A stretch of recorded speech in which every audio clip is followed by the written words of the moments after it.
Good evening, viewers. This is your Shoutcaster Pharaoh joining you tonight for tonight's not-so-stock semi-pro tournament. As you can see, we are already in the first round here with Team TDG versus Team Dog, I suppose. Let me actually get their full names here. Hello, this is Dog and Team Dank Gaming. So Dog TDG is going to be much easier for me to reply for that. But it does look like everybody is here, and it does appear that we can get started fairly quickly here.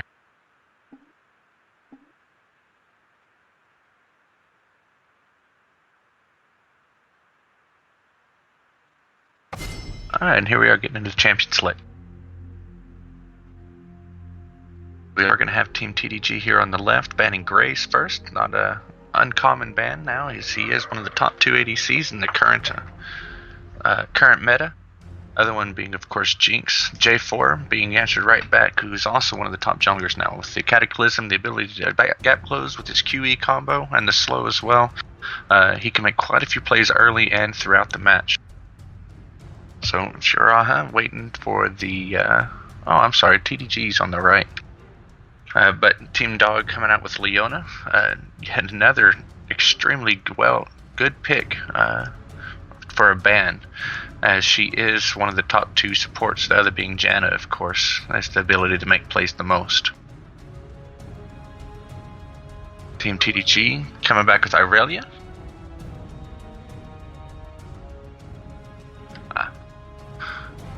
And Gnar being answered by Team Dog. So just waiting on this final ban here, we can finally get in to see what type of team comps we are going to be looking at here. Team Dog going to be on the blue side, and Team TDG on the right, and Nidalee being the final ban. Kind of a little bit surprising to me. I don't feel like she's personally the best ban, but hey, maybe they scouted a little bit and know much better than I do. So I guess I'm going to assume we'll probably see the support come out first for Team Dog and see some trading going along. That way they don't give away exactly what they're going for.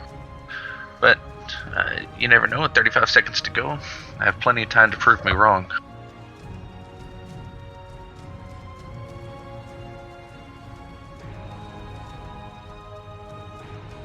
So Janna is immediately picked up, so the support is picked first, as you can see there, and as she was one of the top 2, as I mentioned previously, with Leona being the other being banned, they will probably have the edge as far as supports go. However, you are seeing Kallistra and Annie immediately being picked up by Team TDG. That's going to be an extremely mobile and high damage lane.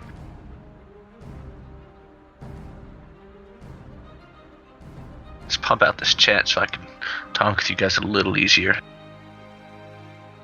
Alright, so Lee Sin being picked up as the jungler, at least I'm assuming, and Vayne being hovered over. A lot of damage coming out from her as well, but hers is a little bit more sustained as opposed to the burst that you're going to see from Kallistra, and I don't feel like she's quite as mobile. In my opinion, not the best pick into Kallistra, but Vayne does make game-changing plays, so, and it does look like Afro in the Sky will lock in on Vayne, so we're going to see Janna, Vayne in the bottom lane versus Kallistra Annie. Hello, Damage Thomas. Welcome to tonight's stream. So Warwick being covered over here, and Lissandra being picked up. So far she's been banned in just about every LCS game. So to see her make it through here, she could make a lot of great plays. It looks like they are setting up for a huge team fight comp here, with the Annie stun, the Lissandra ult, and maybe the Pantheon ult as well coming in if they time all their cards right. So Pantheon still being covered over, still trying to make sure that this is the type of comp that they want to employ, and switched over into Rengar last minute. So they will have the ability to pick. They will have some pretty decent team fight as well. However, they are doing this into a Janna, so the Janna is the queen of disengages. The only one who even slightly comes close to her, in my opinion, is Nami, followed closely by Braum after that. So it'll be interesting to see exactly how well they'll be able to pull off a teamfight comp versus a disengage pick comp. Alright, so Volibear being covered over as well as Azir. And Azir's one of those, in my opinion, he's a little underplayed. I feel like he has huge damage potential. He has the ability to poke quite well, and his ability to burst towers into the late game makes him an amazing pick for the mid lane, in my opinion. Malphite now being covered over as a possible top laner. If that's the case, they would have extreme engage as well. Alright, so it looks like we will see Malphite in the top lane as well as Azir in the mid lane. So as far as Team Dog goes, we are going to see a Janna Vayne in the bottom, of Lee Sin in the jungle, Malphite in the top, and of course Azir in the mid lane. So we are seeing Ahri being covered over. Ahri is extremely popular with this current patch. Her ability, her mobile and burst potential is extremely high, and it'll help with the picks as well. Going over to the Heimer, possibly the troll hover, but you know, Heimer's good. Dark Corpse likes to play Heimer quite a bit. And Xerath, one of my favorite mid laners. And then finally, settling on to Orianna. So suddenly that Rengar pick makes significantly more sense, as he can go invisible, get the Orianna shield, jump in, and have a good ult that would lead directly into the Annie ult as well. So a lot of great engage coming in from the purple team. I don't feel like they have quite the bit of a disengage that Team Dog does have. But if they get the fight they want, look out, because they will be a force to be reckoned with once they start team fighting. So, as I've already mentioned what Team Dog's lineup was going to be, looking over to Team TDG, we are going to see Lissandra in the top lane. Not surprising, she's extremely bullyish there. And Annie Kallistra in the bottom lane, Orianna in the mid, and I almost said Renekton. I always want to call Rengar Renekton, but a Rengar in the jungle. So, my personal opinion, I think the best lane to watch will be the mid lane. I think it'll have the most action involved, as they're both kind of poke-oriented champions. The second lane after that, in my opinion, would probably be the bot lane. I'm a little unsure about how they're going to match up. Kallistra and Annie have huge damage potential, and of course with the stuns and the mobility on Kallistra, I think they'll be able to handle Vayne quite well. The only difference between the two lanes is the Janna and her ability to engage, shield, mitigate damage, and of course add some damage onto Vayne as well. So I'm a little unsure how it's going to match up. In my opinion, I do see it going in Team TDG's favor, just because lane-wise I feel like they're a little bit more bullyish, and be able to take advantage of opportunities a lot sooner. Now, Lee Sin he's kind of been a game changer since he's been instituted into League of Legends. He's pretty well changed the way that junglers are played, in my opinion. You know, with his ability to gank, he can carry semi-well into the mid-game, and his ability to put out some CC, slow people, dive in, get back out, and of course with his dragon kick to pop people up in the air. I do feel like he will be much more effective, at least in the early game. And if he can get some kills early, I would see him progressing better into the mid game, significantly more so than Rengar will. However, as the game progresses, I would see that start to slowly tip in favor of Rengar as far as junglers are concerned. Going up into the top lane, as I've already said, Lissandra is quite the bully up in the top lane. She has that escape necessary with what I believe is her E, and you'll have to forgive me, I can't think of the name of that skill at the moment. In order to dodge the ganks well, and of course her CC coming from her ult, as well as her binding on her W, makes her such a huge bully. Now Malphite, I feel like he's going to be a little more effective, as he's kind of the tank, and really looking maybe the only tank in the game. At least it might go a little off tank. I would assume that Rengar is going to go a little off tank. But really and truly, neither team has, or Team TDG doesn't have a whole lot of tank, despite as engaging as they are.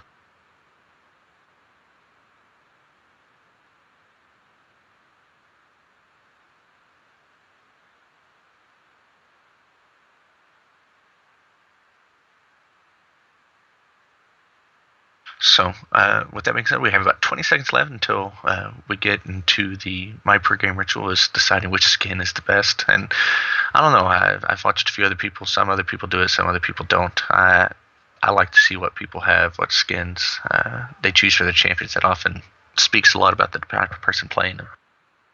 So, 3, 2, 1, black screen of death. Not really, just black screen of interlude, and we should be getting into the champ select now. Or I'm sorry, champ load screen.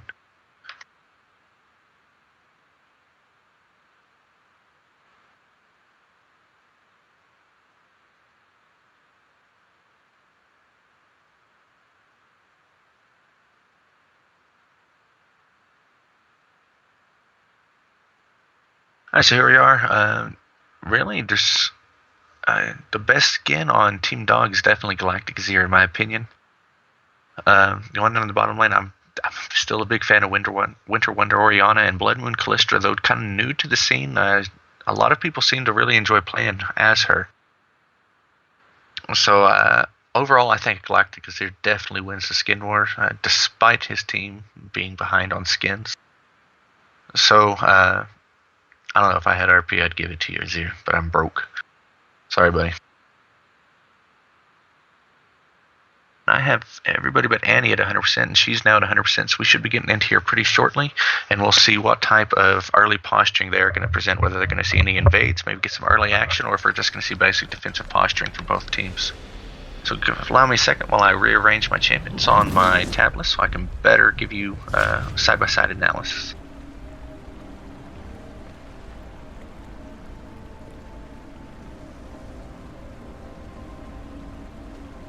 Alright, there we go.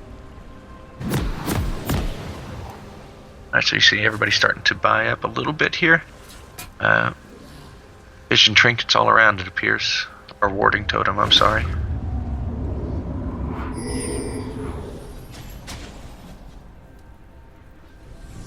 See some early pings coming out from Team TDG as to where they'd like to start. I'd assume, based off the ping, that we will just see some early defensive posturing.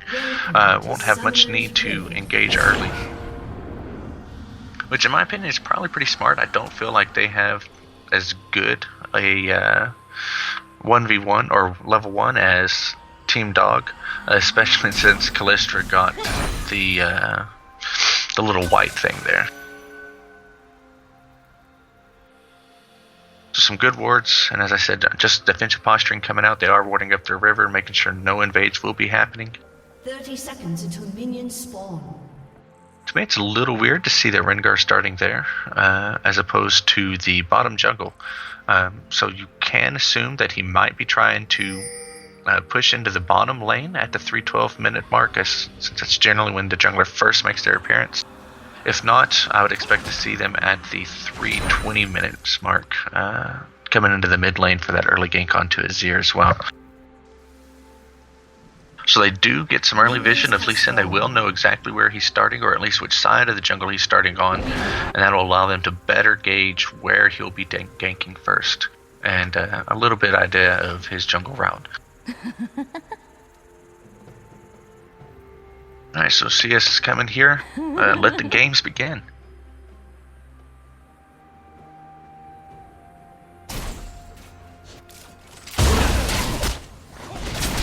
So both sides opting to go for the early Gromp. It appears that Lee Sin got a little bit more help clearing his than Rengar did. So Rengar will be just a tad bit behind. Not surprising, Lee Sin has a fairly fast jungle. However, we are seeing that Team TDG is getting late to the party in the bottom lane. This will put them way behind as far as level 2 advantage goes, and Annie's taking quite a bit of damage as well. So they're definitely going to have a disadvantage coming into this lane. Going up into the top lane, a little bit of back and forth going on. I guess that's a common start for a skill as Malphite, starting with his ground slam as opposed to his seismic shard. I don't really play him that often, but however, he is now back behind the level, not by much, and early Ice Shard coming out from Lissandra already starting to take away on Malphite's. Meanwhile, in the mid lane, a little bit of back and forth going on between Ori and Azir. Mostly Azir taking the brunt of that damage there. but not surprising, he doesn't really get into any of his strength, in my opinion, until about the mid game. So despite me saying that they were going to come in as a disadvantage, they have went ahead and picked up the early lead coming in here with a good push, pushed them back into the tower, and it looks like they're really afraid of that Annie stun there. Ooh, meanwhile in the mid lane, you do see that Rengar does come in. They do pick up the first blood there in the mid. However, Azir comes back and picks up the lane onto Rengar. Orianna ends up picking up a double kill here. This is going to put her extremely ahead in lane. 2 kills to 1 in the mid lane. She is going to be able to walk away. That she will get some CS advantage here. And with the kills, I don't know.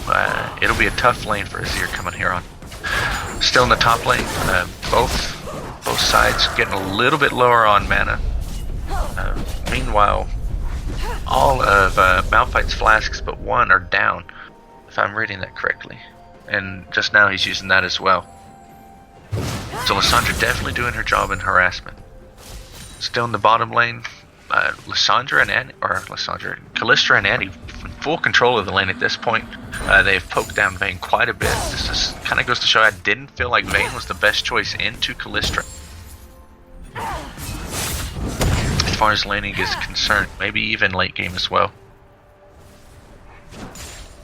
So she's already maintaining a 14 CS advantage. If they continue with that, things are definitely going to look bad for Team Dog. So we are seeing Lee Sin. I thought he was going to the top, but he is going to opt for the Scuttle Crab as well. Instead, going to go ahead and pick up Vision for his team.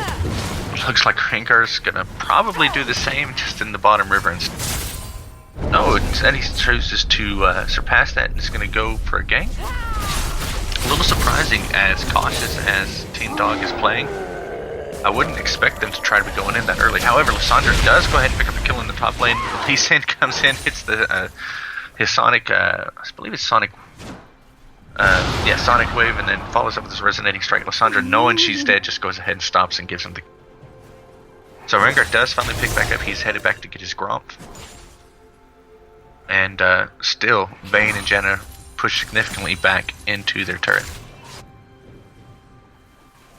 So meanwhile, in the mid lane, a little bit more harassment coming out from Azir now as he's starting to pick up a few levels. Some decent burst coming back from Orianna though.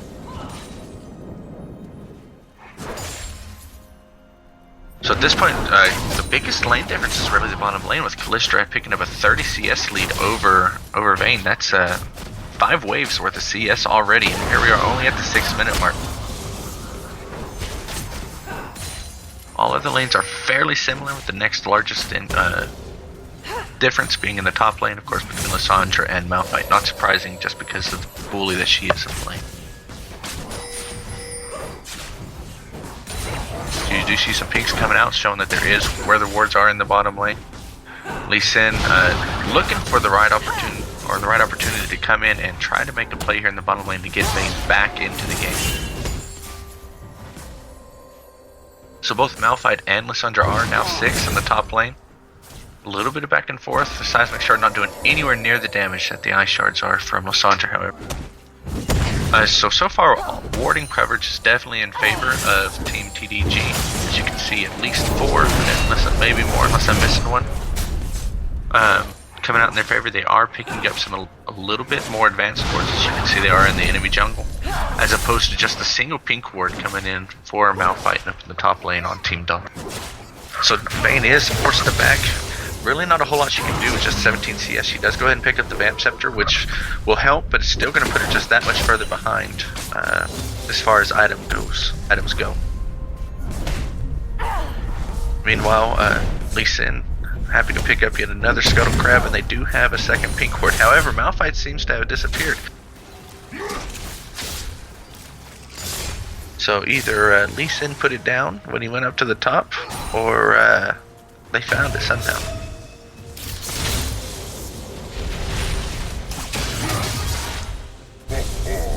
Some good burst damage coming out from Azir in the mid lane, coming onto Orianna. She was poked for about 1/5 of her health there on just 1 WQ. Or I'm sorry, 1 WE.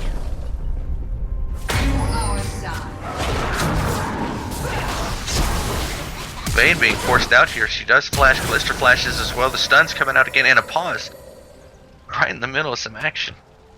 So I'm not sure if somebody from Team Dog did go ahead and pause it. I'm not sure. I'm going to assume that Vayne is having a little bit of lag issues. No, instead it is Lee Sin. Vayne's touting she's definitely going to die. That stun almost definitely sealed the deal. She does not have a flash. She might be able to tumble out, but it will be difficult for her to escape this predicament that she's put herself in. Freddy's coming out, and we'll be able to see if Vayne is actually going to get out or if she's for sure dead as predicted.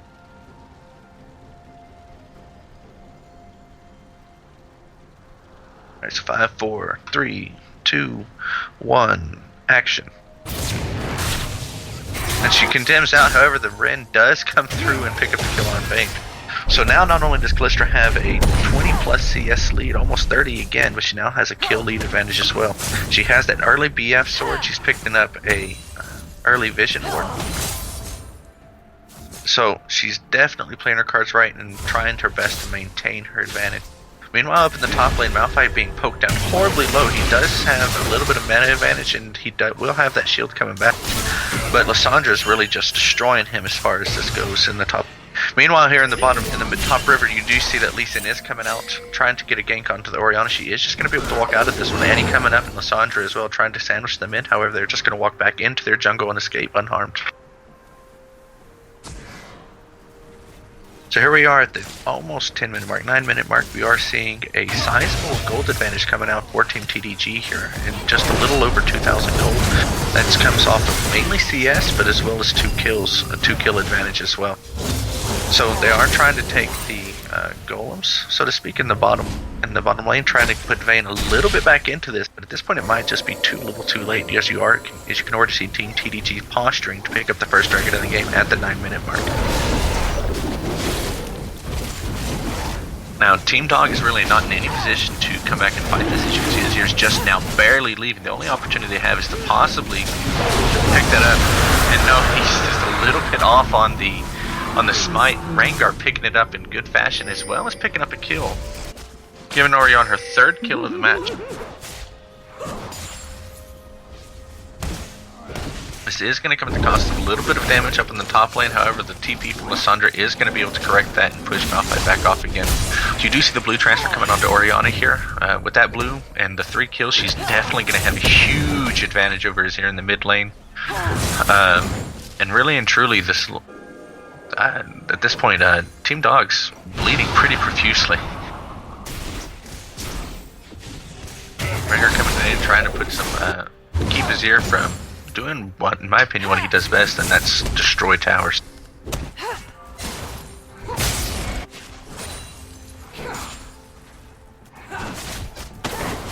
Well, Lee Sin is trying to go ahead and give Azir the blue as well. As you can see him taking advantage of that huge range that he has with his, I guess you can call him minion, and then his ability to control it as well. Lee Sin coming up into the top lane. He is not going to be silent. Lissandra might be caught out here. Good Q, Sonic Wave in, and then a kick basically into the dragon. And it looks like she is going to be pushed in. She does go ahead and get the claw off, though. Slow coming out the smite as well. She comes out with the ult, trying desperately to get away, and she is just going to be able to walk out. So extremely good play on her part to get out of that. Quick reaction time on that. Let me just look at the skill. Glacial Path to get out of that, and just barely enough time, even though she did withstand the dragon kick, to get all the way back into the lane. And that's part of why she's so effective in the lane. Her ability to bully and her ability to escape ganks just makes her an extremely tough lane or enemy to play against. So they do go ahead and pick up the first turret of the match. It is going into favor of Team Dog. However, in the mid lane, Orianna does pick up some good poke onto Azir, and it does end up leading to his death as he's unable to do anything to escape the extra damage coming out. And that's really coming off the 4-kill lead. Now you do see a huge tower dive coming into the bottom lane. Jen trying her best to save that. She does. Kalista does come out and try her best to save the Annie. Annie's just walking away on this one. She got a good stun, and Kalista picking up both kills there, turning her 3-0. Orianna coming in as well as Rengar. Malphite's in trouble here as he is going to try to push up on this lane. However, now the turret's going down, he is going to be cut out. This is going to be a dead Malphite for sure. So a huge 3-for-0 trade coming on top with the tower as well for Team TDG. And at this point, they're pretty much in full control of this match, dominating at the 12-minute mark by a huge 5k gold lead, and just really putting on the pressure where it hurts.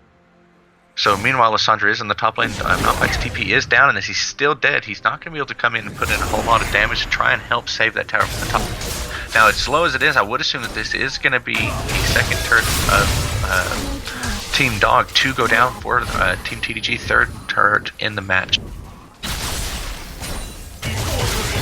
So she does go ahead and pick it up, trying her best to allow it to take as many CS as she can, and now she's just going to walk away. Meanwhile, Orianna already in the middle of the lane. She does go ahead and pick up another kill. However, Lee Sin coming in, gets the huge ult coming off, and does take that off. Now, she does try to go back on the Annie. However, he doesn't see that everybody else is coming in on it. He does going to pick up the kill on the Annie, though. It seems that Lissandra and Rengar are just a little slow to get back into the action there. However, they are rotating bot or mid, so some good rotations coming on part of Lissandra. Just taking it, not just taking it and going back, but coming in to put more pressure here in the mid lane, knowing that Azir has been destroyed. However, Orianna and Annie both being down, if she gets caught out here, this could be a kill and even up the trade in favor of Team. However, Vayne is in the bottom lane. She is trying to duel Kalista. However, Kalista is pretty far ahead at this point. She does dodge the huge damage ability, but the Ren's going to come out, and she is going to be able to do it. And she does pick up the kill on Kalista. I wouldn't have thought it possible. She does waste both of her summoners trying to pick up that kill there. However, that was a significantly better trade than I originally thought it was going to be. I thought Vayne was a goner for sure. So great play on your part, Afro of the Sky, in order to pick up that kill there. So a little bit support ward war is going on between the two supports. Janna being caught out here. She is going to come up. Oh, Lissandra coming in. She does pick up the kill. However, now Lee Sin's flashing in, getting the ult in, and the Malphite ult as well. Lissandra's going to go down as well as the Annie, and they are going to walk away. So this is going to be a 2-for-1. The top laner and the support going down just for the support of Team Dog. So they had some decent wards, but not really where they needed to be in order to get that fight the way they wanted it to go. Some huge burst damage coming out on the Azir. As you can see, she just basically QEs and rips him down to half health. I'm sorry, Command W, and the ultimate coming out, and she is going to pick up yet another kill. So 6 kills going into favor of Orianna. She does have a 20 CS lead, a 5 kill advantage. A little bit behind on the assists, but when you've got a 5 kill advantage, what does 2 assists matter, right? Meanwhile, you are seeing a huge CS advantage coming over both in the bottom lane and the top lane, for Team TDG as well. Seeing as Lissandra has almost twice the CS as Malphite. And then in the bottom lane, almost a 40 CS lead over Vayne as well.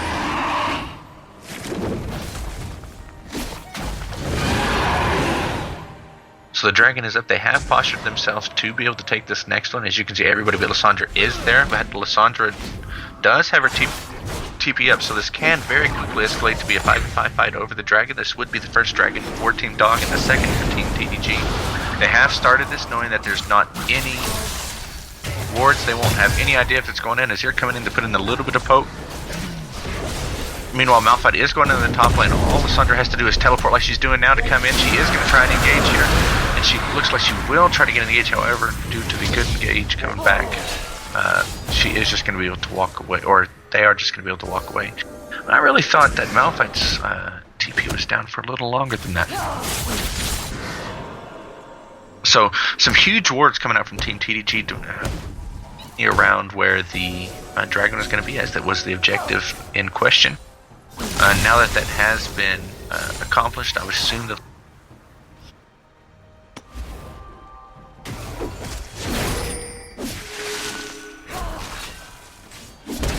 so Rengar getting caught out just a little bit here, being slow. Malphite engaging pretty hard and barely missed that snare on Lissandra's part.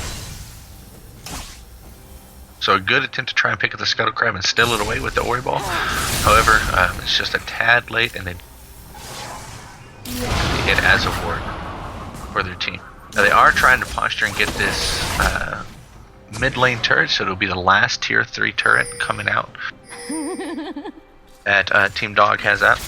But at this point they are still about 5,000 behind. They have kind of stopped the bleeding. However, Lissandra coming in, picking up a huge ult onto them. She does get a huge double kill for Orianna on Janna and Vayne. That's a huge loss for them. And Kalista coming in, picking up a good kill and on Lee Sin, as well as Orianna picking up yet another kill onto the Malphite.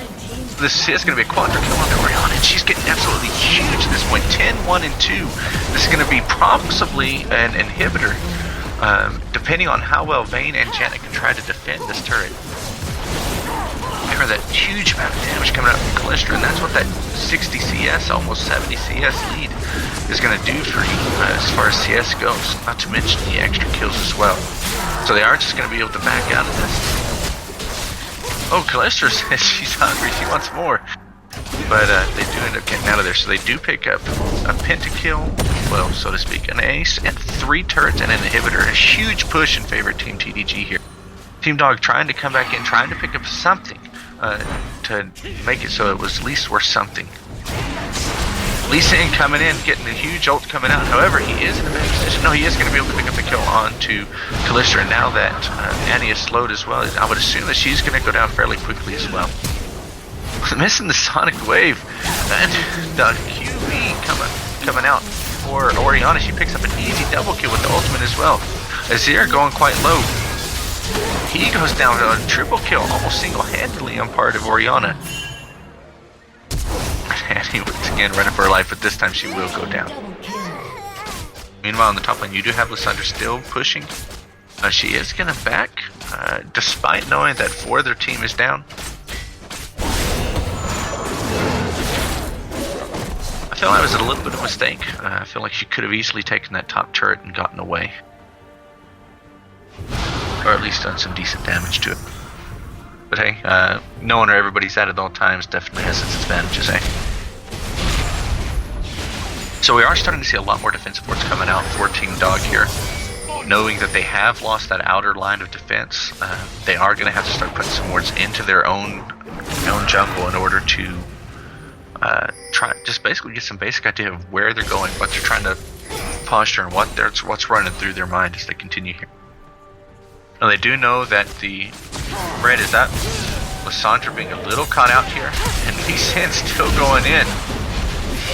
He pulls a steal this one. So they do pick up that kill, and they are trying to go ahead and pick up that red. They do end up picking up the red. Lissandra having a good Q in, and Kalista using her ult to her advantage to pick up that kill onto the Janna. And with picking up a 2 for none, this will put them in great position to go ahead and pick up that bottom second tier turret.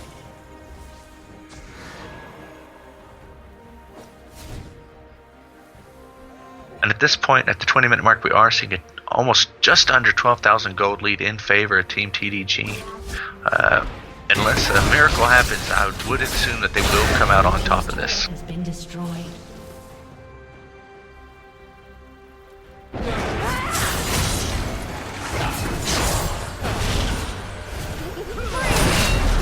So Lissandra Hyde putting out a good ult. However, she's maybe there's a little too much. No, the extra damage coming out from Orianna and Kalista is just too much.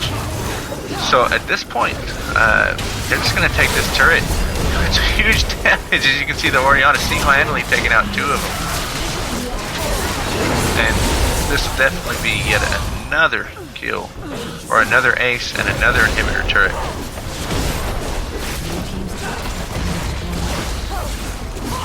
So Team TDG coming in, just barely breaking the time to surrender, and they are already just demolishing. As you can see the Nexus turret being deleted there.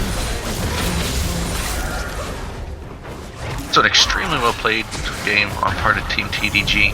I know it's probably, I'm not supposed to talk like it's over yet, but for all intents and purposes, 2 inhibs, 1 Nexus turret, and already that's at half health, quickly going down as well.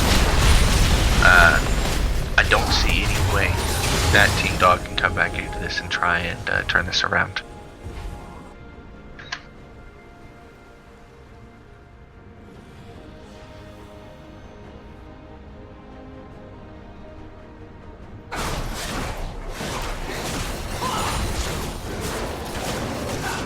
So already seeing another blue buff coming on to Orianna, who's pretty much single-handedly carrying his team. Kalistra's done quite a bit, but 17-2 and 3 at 22 minutes. That's almost a kill a minute.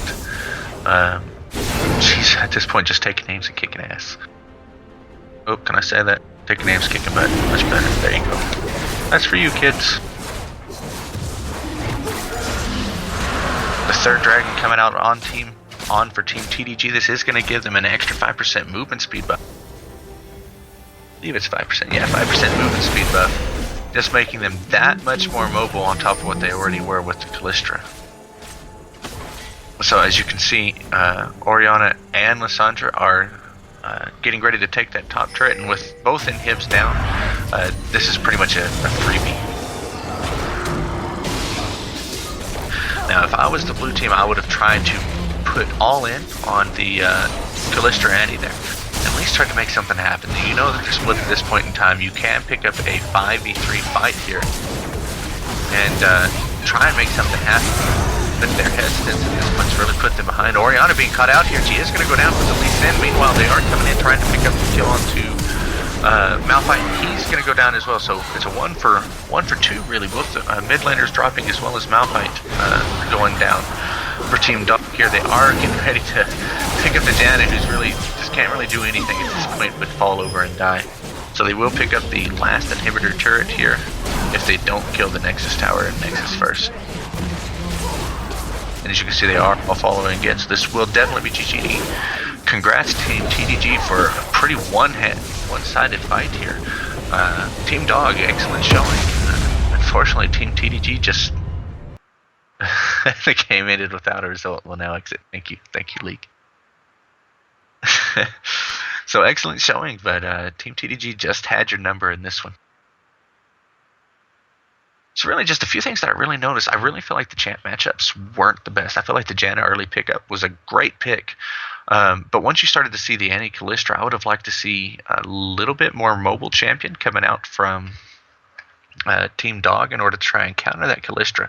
Just because she's so mobile and you're going to have that stun and that burst, you're going to need to be able to get in and out. So I would have liked to see somebody, maybe even a Sivir with their spell shield to stop the stuns.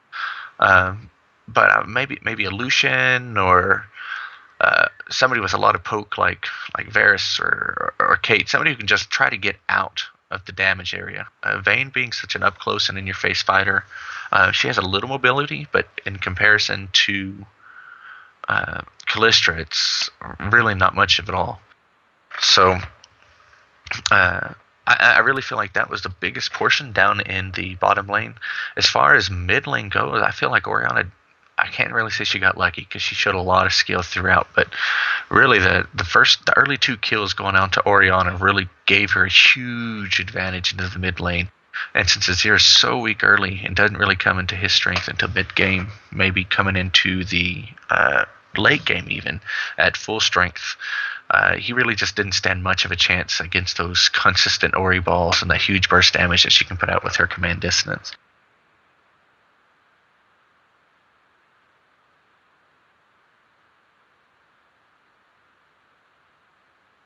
Yeah, I'm also getting a black screen.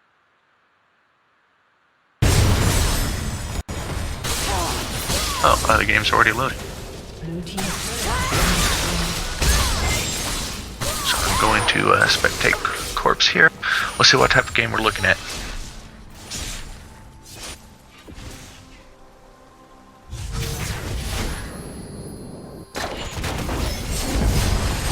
Alright, so I have no clue which two teams these are.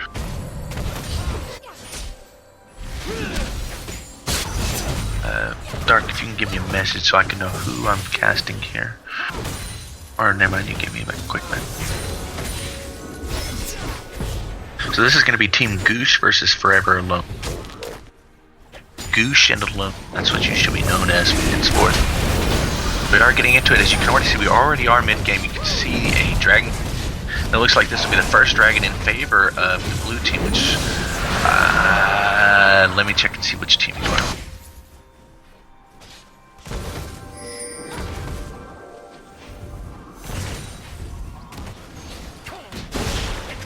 Team Goosh is, in fact, blue team. Internet for the win, right? So they are picking up their first dragon here at the 13 minute. It appears that that is the first dragon of the game, and they already do have a slight advantage, a 700 gold lead, but they do, the biggest difference what we're seeing here is a 7 kill to 2 kill lead in favor of their team. So let me move my champions around a little bit. Shut down. Meanwhile, on the top lane, Lee Sin picking up the kill on to Irelia, but it is a 1-for-1 trade as you see Lissandra, who's also at top lane again. She made it. She squeaked by a second time. Falls as well.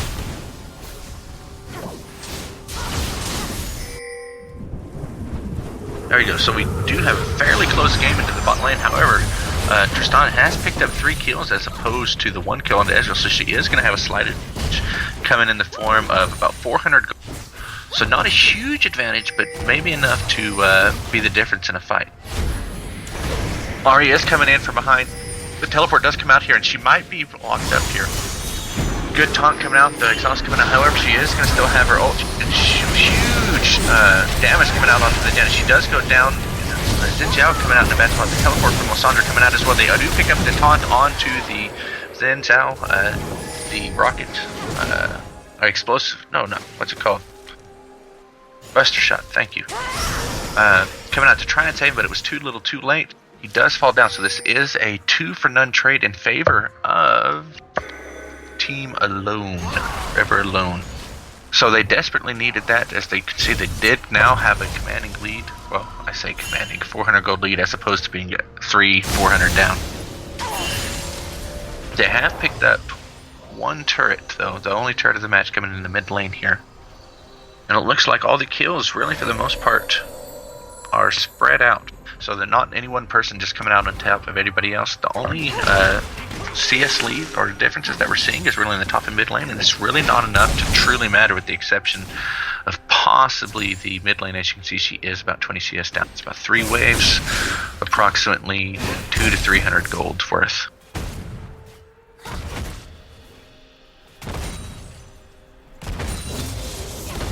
So Lissandra is in the top lane. She is able to bully quite well. I haven't seen a Irelia into Lissandra. I would assume that, for all intents and purposes, unless you pick another mid champion, as far as top laners go, Irelia might be the best choice into Lissandra due to her passive tenacity. So you do see a good chain coming off onto the Lee Sin. He does get the flash off. However, he does get the good kick away. He is in trouble here. He does get it. He does go down to the launch. He does get back out. However, at this point, Ahri is coming in. She is hungry for the kill. Xin Zhao very low, and LeBlanc without really any health or any mana to try and protect him. Janna is coming in from behind. She might be, Ahri may just be a little bit out here. Still no mana coming out. They do get the chain off, and Xin Zhao does come back in to pick it up. Sorry, I'm getting a little tongue-tied there. Shaking off my early casting jitter, so to speak. So Xin Zhao is going to be able to come in here with knowing that where everybody else, with the exception of Lee Sin, is, he's going to be able to put out some decent damage onto this tower. However, not knowing where Lee Sin is, he is going to back off just a little bit. Meanwhile, on top lane, you do see that Irelia has kind of picked back up on that Sia. As the game progresses, I would see that the overall power spike definitely transferred to Irelia as opposed to the Lissandra. Just because her kit is one of the best in my opinion as far as getting ready to carry game. She can see some huge damage coming out. She does turn around and put that ultimate onto Irelia, but she just shrugs it off and just says, okay, thank you, I'm going to go back to farm. Lee Sin is coming back into the top lane. Irelia is trying to come in and put in some wards. However, she's walking straight into the Lee Sin here. He does get the slow off. All he needs, just barely, misses the Sonic Wave, just barely. She walks away with her health. Barely sidestepping that. So Lee Sin walking around. Irelia just content to sit back in that bush. She is going to be able to back down Pearl. However, this is most definitely, well, I say most, every time I say that, somebody else shows up and makes it not happen. So I'm just going to say put some decent damage onto the top tower. So it looks like Dragon will be back up in a minute. Neither team really posturing at this point to try and pick that up. I guess they're just ready to leave it as it is. Soraka in the bottom lane with the explosive charge on hers. Just a little bit of back and forth. The CS wave is starting to tilts slowly in favor of Ezreal. Some good damage coming out. However, the heal does come out. Janet trying to come in and get that good ultimate off. However, all she does is just pick up some good damage instead. Now she's picking up a lot of damage here. Irelia come in and she does get that slow off, and it looks like Soraka will definitely go down. Some damage coming out onto the Ezreal. He is going to be able to walk out though. However, Ahri is coming in. She will pick up a kill. She is going to go down though to the Tristana. That's 5 kills onto Tristana. If she continues this, she is definitely going to be a problem into the late game, as she, well, anybody who's ever played Tristana knows that she goes huge in the late game. So, and this is going to put them in prime position to pick up their second dragon of the game. So huge damage coming onto the Lee Sin. You do see a good chain come off. However, he does put the Sonic Wave. Tristana coming back in, putting in some good damage, but Blanc does come in with her burst and pick up that kill. So this is the second dragon of the game going off to Team. And with Ezreal starting to back, Tristana is going to continue to push. This will be some decent damage, if not the bottom tower, in favor of Team Goop. Janna did go back top to try and put some save this tower up in the top lane. Lysandra's going to continue to push, but knowing that somebody's already there, it's really not worth her sticking around. She is going to go ahead and back. We are starting to see a lot of advanced wards coming out in favor of Team Alone. They are pushing a little far. They do have a good line of sight coming through here. Really, the only wards that I even see on the map for Team Goop are in the bottom 2 bushes. That is something that is definitely going to have to change if they wish to keep this 500 gold lead, because knowing what your opponent is doing is so much different. Whew. Huge damage coming out on LeBlanc. She just barely escapes with her life. Lee Sin not in the best position. Ahri is there to try and pick up some damage mitigation, but it does look like Lee Sin is going to go down, and the taunt comes out. It does look like Xin Zhao will go down as well. However, you see Aurelia coming in, Janna trying to come in and pick that up so that she will slow that down, but it does force the Ahri flash. So she does pick up 2 kills, and she does walk. Meanwhile, the bottom turret is definitely in trouble for Tristana here, as she is facing a 2v1 situation. Now, you wouldn't expect a whole lot out of this Soraka as far as damage comes out, but her ability to maintain Ezreal in this fight would definitely be a game changer. And with nobody else really coming in, you see that Soraka's coming in. Some huge damage coming out onto the Tristana, though. She does pick up a few CS trying to maintain all that. Janna does finally show up, but at this point in time, Tristana is really not in a position to trade or do anything else.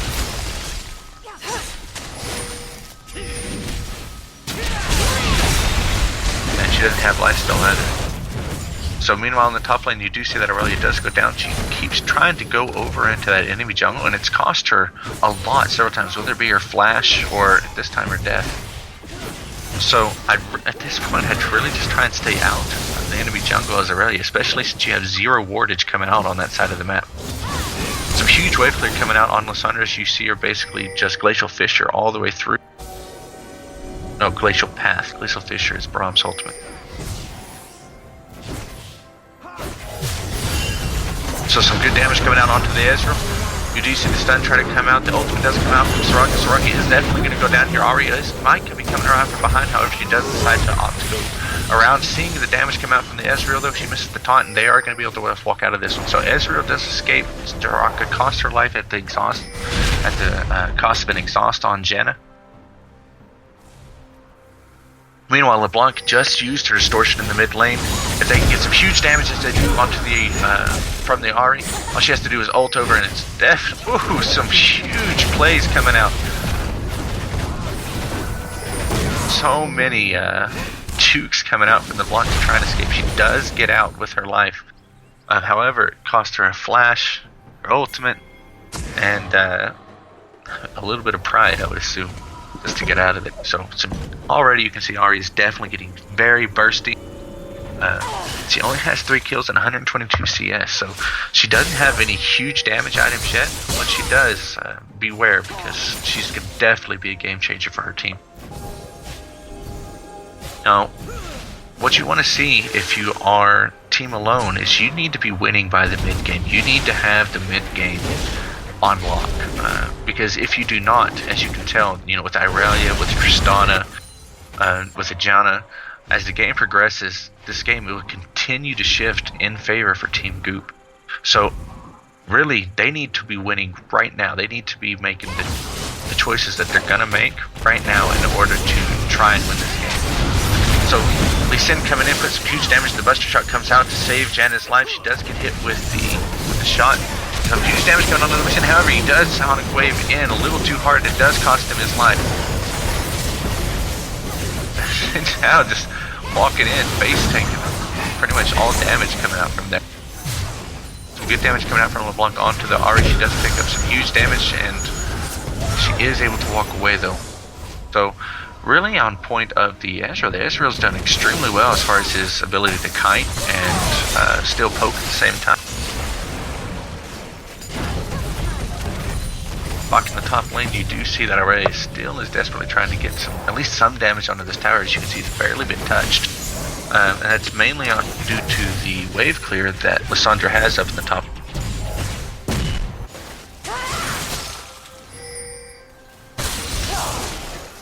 So the mid tower is almost gone for Forever Alone. However, they are trying to make something happen here. Good tornado coming out to stop that Q follow-up from Lee Sin. With some huge damage coming out onto the Ezreal. However, he does end up just walking out, and it does end up killing the Janna. Some great play from Lee Sin, able to get back in and pick up that kill. And with both Janna and the Tristana going down, they might be very hard pressed in order to pick this back up. Good ward jump does keep Lee Sin alive. They are pinging Dragon, so they do know that it's up there. If they take this, it would be their first Dragon. And really, Team Goop's not in any position to try and pick this up or to defend against it, especially if all 5 team members go. The only chance it's going to have would be a flash R from Xin Zhao to try and get everybody away and then pick it up with his smite. However, he's not going to be there in time. This will be the first Dragon coming out for Forever Alone. And with that, they do cut in a little bit to that lead that Team Goop has on the turn. You are seeing the blue going to be transferred onto Ahri here.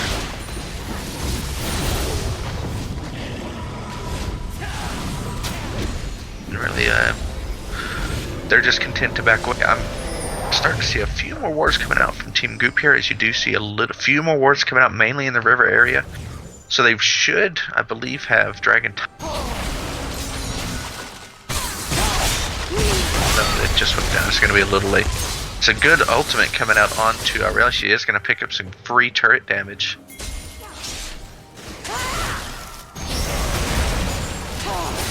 And with Soraka coming back into the top, she is just going to top Lissandra back off. However, we have 2 more members of Team Goop coming in as well.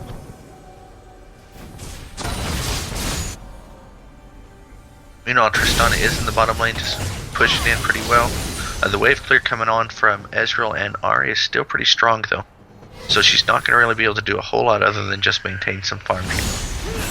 A huge taunt coming out onto the Tristana. She does go down here. Janna running for her life. She does ultimate to try and push everybody away, but the Ahri ultimate coming in and closing that gap, and she will go down as well. So huge taunt coming out to set up a double kill. This may very well set up an early Baron as well. If they can pick off LeBlanc here, who is currently alone despite her distort. This could be a bad place for her. She does distort out there. Irelia is running away from Lissandra, not quite sure why. Maybe just because she doesn't want to get sandwiched. But LeBlanc is going to go down here. I would definitely see them try to go for a Baron here, as you do see the pings come out. As 3 members of the enemy team are down, they have 10 seconds till Janna and Tristana come back. And they still have probably about 4 to 5 seconds until they move to get there. Can they get this down in time? As you can see, it's not going down quite as fast as they would like to hope. You do see that Aurelia is coming in. They have loaded a lot of their ultimate, and you do see some huge Lissandra ult coming out onto the Aurelia. Aurelia does go down, Xin Zhao does go down, and this is definitely going to be the first Baron of the match coming out at the 28-minute mark in favor of Team Forever Alone. It does come at the cost of Soraka's life. Tristana coming in trying to pick up a few kills. She does get that extra bomb off. However, he does safeguard away, and it does save his life. So Ahri and Soraka going down. Soraka to the angry Baron, taking one for the team. Says, "Oh, you're coming with me." And Ahri just in the follow up from Tristana and Janna. However, this is definitely what we needed to see from Forever Alone at this midpoint in the game. You can see at 28-minute mark they are starting to come back a little bit. This is definitely where the team is going to be the strongest. Ahri will scale pretty well. However, Lee Sin does not. Ezreal, in my opinion, does not. At least not as well as Tristana. And Lissandra, though she will be able to put out some decent damage towards the end game, she won't be as effective as Irelia will be in the late game. So she does know exactly where the Tristana is. She sees some huge damage come out, and it does look like the errant auto attack right before the flash takes out the Tristana. So huge play from Lissandra to pick up that kill. She will be able to pick up a few more CS here in the top lane. At this point, she is about 30 CS ahead of Irelia. The only other big margins is definitely in jungle, which is not as important per se. And of course, the bottom lane is Tristana has picked up a 49 CS lead over Ezreal. So, and with 9 kills as well, she's huge at this point with a Bloodthirster, IE, and Static Shiv. Really, the only thing she's missing is a Last Whisper and a GA, or if she decides to forego the GA, then a Phantom Dancer to help with the crit and attack speed as well. So Irelia is coming out. She's, in my opinion, running the wrong direction and waiting there. She's definitely going to be sandwiched here. If everybody comes in and looks for her, if they find her, she's definitely going to go down. Janna catching up a little bit. Some huge damage coming out from Tristana onto the Lee Sin. He does go down due to the bomb and the burst damage coming off on the part of LeBlanc. Soraka running for her life here. She is running, however, she is definitely going to go down here. As you can see, the rest of the team converge on her. So everybody else will run for their life, and this is going to be a mid tower, possibly 2 coming out in favor of Team Goop. You see some pings coming out saying, hey, we need to take this. The only one left of Baron is Lissandra, unless Ezreal survives. No, Ezreal still has it as well. He does go ahead and pull out his ultimate, try and clear out some of that wave. Some good wave clear coming out, and Xin Zhao going in. I'm not quite sure why. And this, in my opinion, they should be focusing this tower instead of trying to push everybody back off. They've kind of missed out on the opportunity to finish that tower.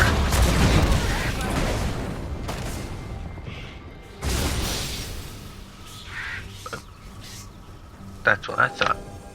So far, a very close game. As you can see, there's only a 300 gold lead difference between the two teams. The only big difference is the 5 kills. They're even in turrets. They're even in just about gold. It's a very close game between these two teams. Aria is a little low. They do know that. She is low. She is going to have to bat. Some huge damage coming out to the Lee Sin. Not going to be really able to do a whole bunch here. He's definitely going down, being caught out there, playing a little bit too forward there. And that's definitely going to put a damper on their team. Where they were going to be able to posture and put up a attempt on this second tower in the top lane. That is now gone, and with him going down as well, this will open up the opportunity for the third dragon for Team Goop to come out, which would be a huge one, as it would be the movement speed buff. You see everybody leaving, you see the teleport coming in. Irelia trying to come around, knows exactly where Lissandra is, but she does have to flash to get out. Some good damage coming out on her. You can see some good damage coming out. Lissandra does have her ult. She does pick it up. However, that init passive on that tenacity does pretty much make that ineffective at this point. This is going to be a stolen blue and a setup for the dragon here. A good taunt coming out. Some huge damage coming out from Ahri onto the Irelia. However, it is going to be some challenging to going down instead. So I thought it was going to be stolen blue. They do end up coming up and forcing them off. And really forcing them off of the dragon as well. So this will be a second dragon with Xin Zhao going down. They really don't have any opportunity to try and spit this. You see the LeBlanc try, but to no avail.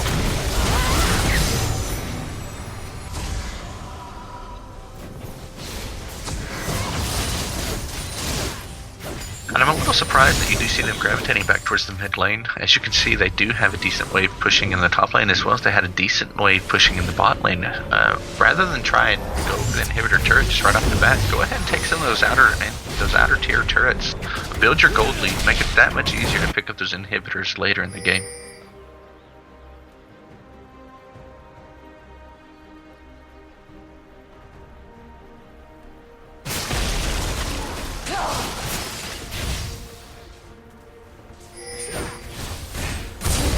So at this point you do see that Irelia has kind of started to catch back up a little bit. Tristana is still dominating Ezreal as far as CS is concerned with a 57-56 CS lead. See Irelia coming up into the top lane. She does miss that snare, so she's not going to get the binding off onto the Lissandra. However, the ultimate does come out. Another Q, and Lissandra is definitely going to go down here despite she is trying to slow, she is trying to get out. She uses her Q just a little early to try and get by, and she does go down. So a huge play coming out from Lissandra to go ahead, or from Irelia to go ahead and pick up that kill. As I said earlier in the match, I would expect to see Irelia start to become a huge powerhouse in the late game.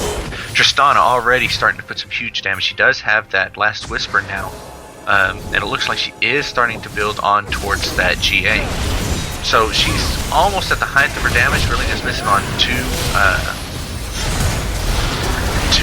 levels to finish that off. The Janet comes out to try and save some people. However, she does go down. Zinzhao's really in a bad spot here. He does get shot down from the Ezreal poke. Tristana running for her life, as well as Irelia, who's really not in a position to do anything. As the Tonka's done some huge damage coming out onto the Ahri, but she is going to be able to just rocket jump away, and Ahri does get an escape with her life as well. So Baron will be up in 14 seconds. Janet went down, Zinzhao went down there. Everybody's really at decent health. If they just stuck around, they could pick up yet another Baron and increase their lead that much further. Oh, they're actually down in CS, and as you can see, they are starting to posture around that Baron. They did have that exact timing coming up, and while they do have the Scuttle Crab and a ward there, will it really be enough time? Well, I guess everybody's coming back up now. So starting at this point is definitely a mistake. As you can see, everybody's coming up. They are starting to build this significantly faster than they were last time. So it will be a lot faster going down. However, the rest of the team is converging onto them, and this is not the fight that they want to have. You can see Soraka immediately goes down for the Tristana. However, the Tristana is pretty much easy dead. This one's because she does get this Anya off, so you do see Lee Sin going down as some huge damage going on to Lissandra. Lissandra's going to go down as well. Huge damage coming out onto the Irelia as well. It looks like Ezreal is going to be picked up as well, and that was a 4-for-1 pickup, and that was why you either had to start it exactly when it came up or not at all. Baron, the place of dreams, where they happen, when they come true, and where they are destroyed. At that point, you can definitely say they're destroyed. So good play from Ahri to go ahead and pick up some extra damage and stop any attempt at that Baron there. She is going to be forced to back, and you see a huge cluster of wards coming off into the top jungle up there. It's kind of amusing. I understand the point of warding the objectives that you're currently going for, but at the same point in time, there's 1, 2, 3, 4, 5, 6 wards up in that top river area. It's a little bit of overkill. You don't need that many wards in order to pick that up.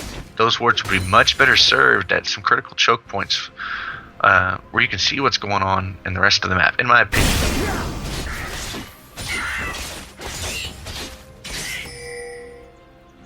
So blue team, there's been a lot of back and forth as far as gold is concerned. It'll seem like Team Goop's ahead for a little bit, and then all of a sudden you turn around and Team Forever Alone is all alone. Oh, it was huge crit coming off, almost 700 damage onto the Ahri. Challenge going just a little deep again. Tristana buster shots to try and keep him alive. All it does is aid in her escape to get out. Irelia, meanwhile, is in the top lane. She is ahead at this point by 12 CS. She's continuing to farm, and really,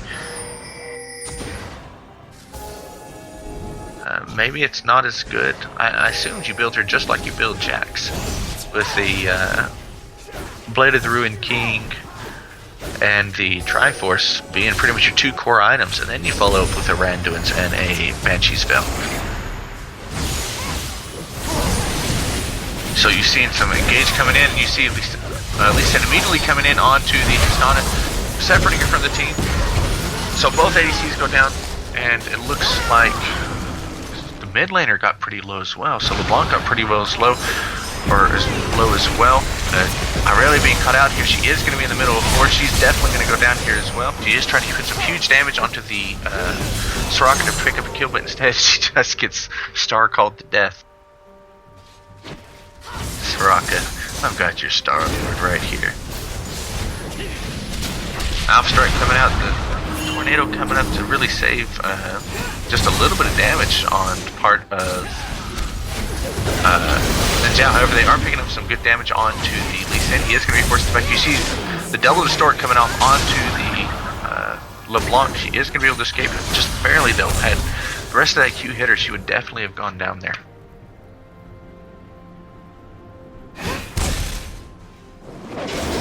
So at this point you see that both ADCs are getting fairly large. Tristana immensely so, and what I thought was going to be a excuse me, a GA, looks like it might actually be a Banshee's Veil instead, trying to stop with the Lissandra CC as well as the Zen kick, or possibly even the Ari taunt there. So I would assume that's going to turn into a Banshee's Veil.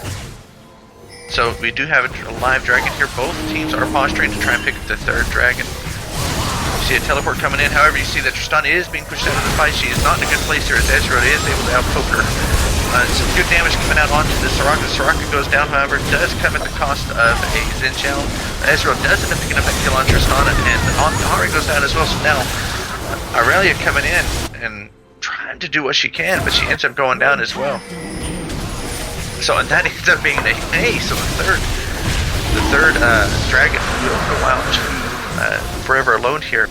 And as we're starting to end it near the end of mid-game, this is exactly where I said they needed to be. They needed to start conquering the mid-game because that's where they're going to excel best at.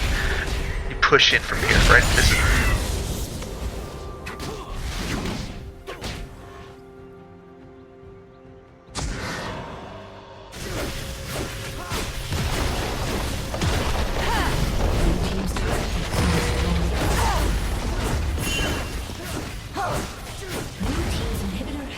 So now, what was a fairly close match, you are starting to see escalate in favor of Forever Alone.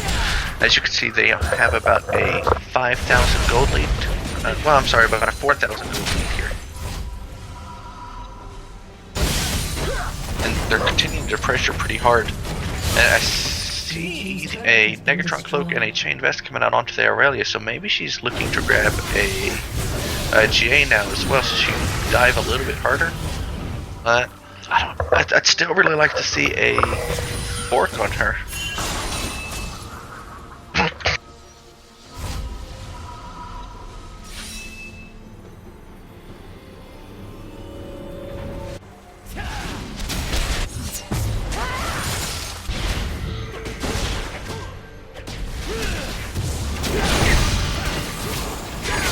So they are trying to pick up the kills here. However, Xin is being caught out here. LeBlanc coming in. She does get caught up there. LeBlanc goes down immediately from the Lissandra and the Xin Zhao as well. This will set them up extremely well for another Baron here. As you can see, they're almost all full health.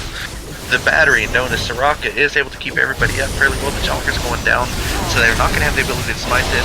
And Team Cube knows this. They're just going to have to back off and let it happen.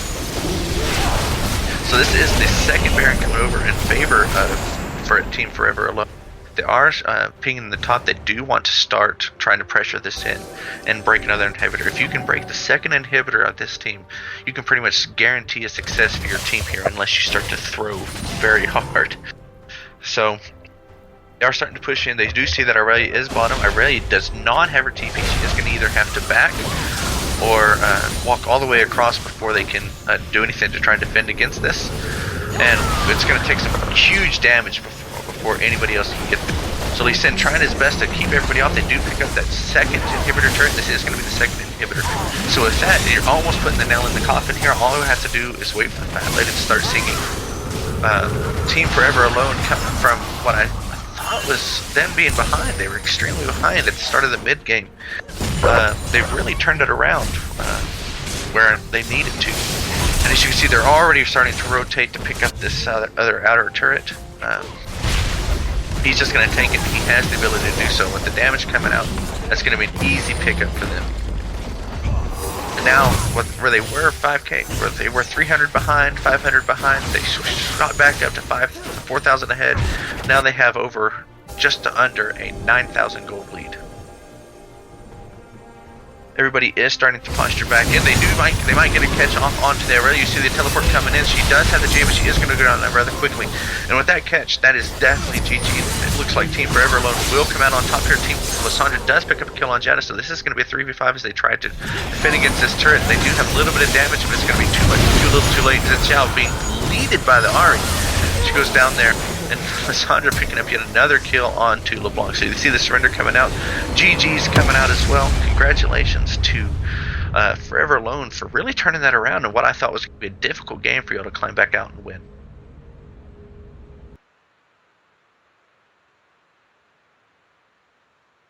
So with the conclusion of that match, it looks like we will be getting ready to come into our next match here, which is going to be Team Forever Alone, which we just saw, versus the team that we saw in the first game, Team Dank Gaming, TDG. So I am getting a invite here. I'm accepting it, but it's full, so I'll need yet another invite.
I say I am just waiting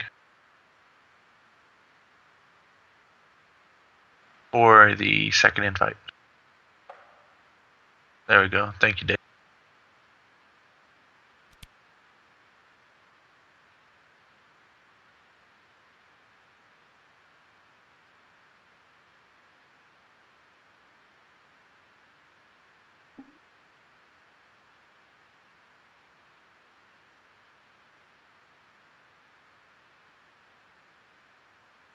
Alright, so we can see that both teams are now setting up here. I guess they want a few changes. I'm not quite sure. I see. Just had to switch teams.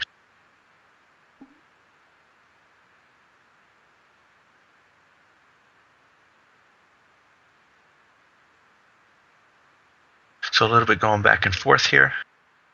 And as soon as everybody gets to where they think they need to be,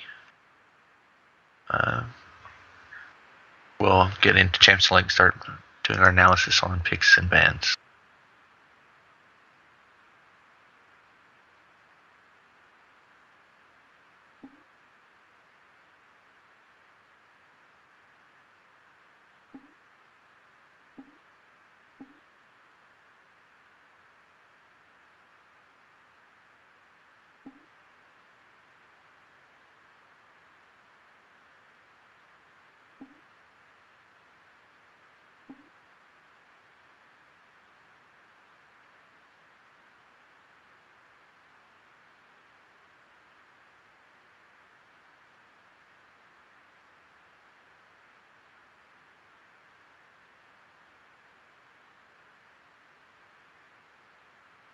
Da-da-da-da.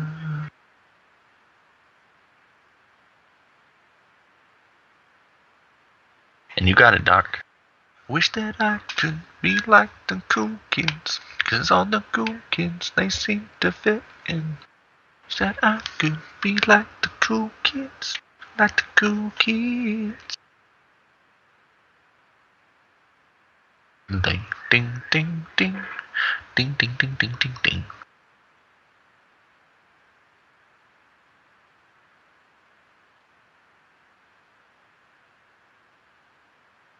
So we have some readies coming out from both sides. Not quite sure what we're waiting on. Maybe they're waiting on us.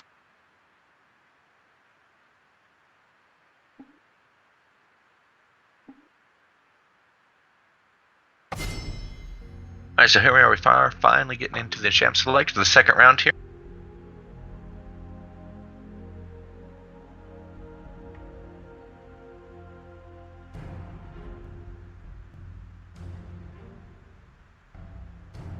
So we're seeing Nidalee coming out as the first ban for Team TDG against Team Forever Alone.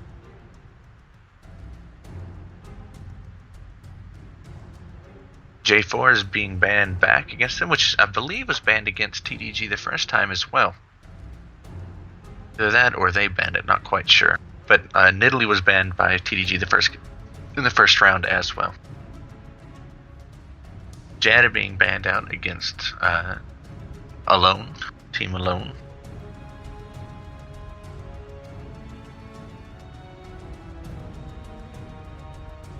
Once again, she is one of the top 2 supports in the current meta, with the other being Leona, since Janna is so good at disengaging in what is pretty much a heavy engage / dive meta right now.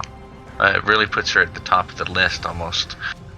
With the other being Leona, who's definitely queen of engages. So, Irelia being the final ban for Team TDG, and Vayne being banned against Team TDG by Forever Alone as well. So here we are, just awaiting their final ban, and we'll start getting in to see who's going to be picked against who.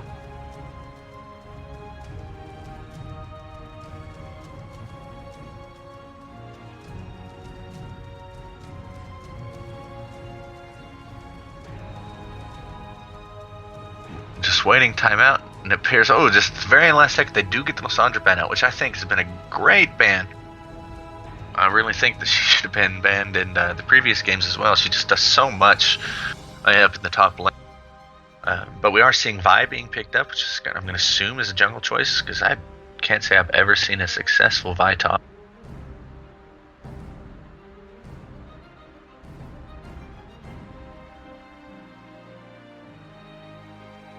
By the way, is everybody able to hear me semi-well?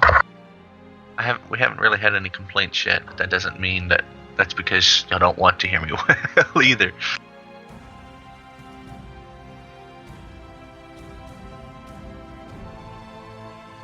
So Baby Alpaca picking up the LeBlanc, and they played against LeBlanc in the last match. Oh no, it's switched over to Morgana. And a Maokai coming out as well, so it looks like already they are going for an area of effect team comp. And it looks like we're, at least with just a Vi, it's really hard to tell just off of one champion. But possibly a pick comp coming out from Team TDG.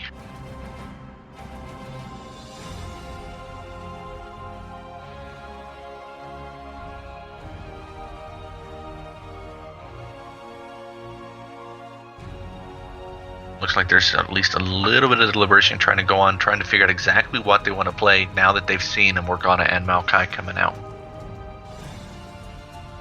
Seeing a Kassadin being hovered over, as well as a Nami. I'm a big fan of Nami. You don't really see her much anymore. I feel like she provides a whole lot of utility as well as quite a bit of disengage.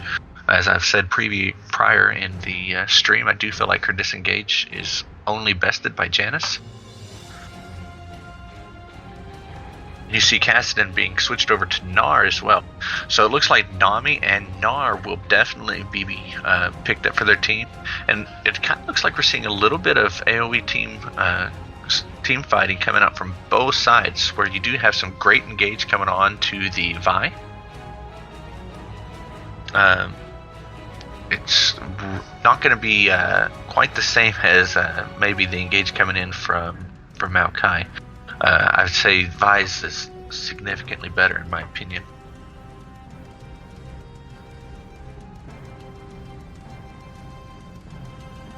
Now, something that I'm a little odd to see, and maybe that might be why, I didn't see the Orianna pick. And Orianna for Team TDG was the player who absolutely dominated first match that we watched. At one point, and I forget the exact number, but I know she had at least 17 kills. So I assume they didn't ban her so they could pick her up, knowing that it was definitely possible that Team TDG definitely wanted her. Varus being covered over. Haven't seen a Varus in at least a while. Maybe he just wants to show off the new skin. But Ahri's coming out for Dave, who we saw played in the last match and played extremely well, getting a lot of great picks onto the enemy ADC or just in general to start team fights and really tilt the team fights into their favor.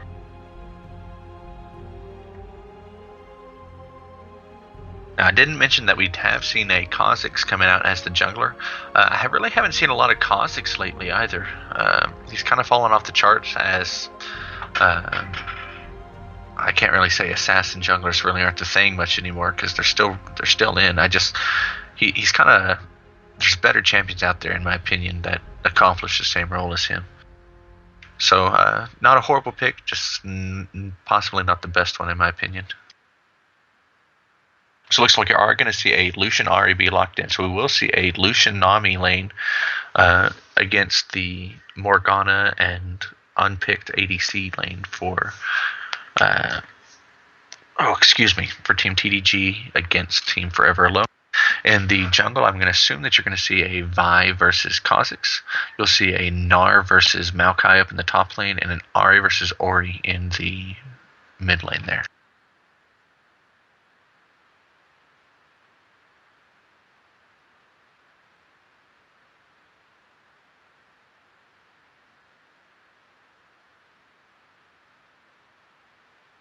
Hey, Corpse.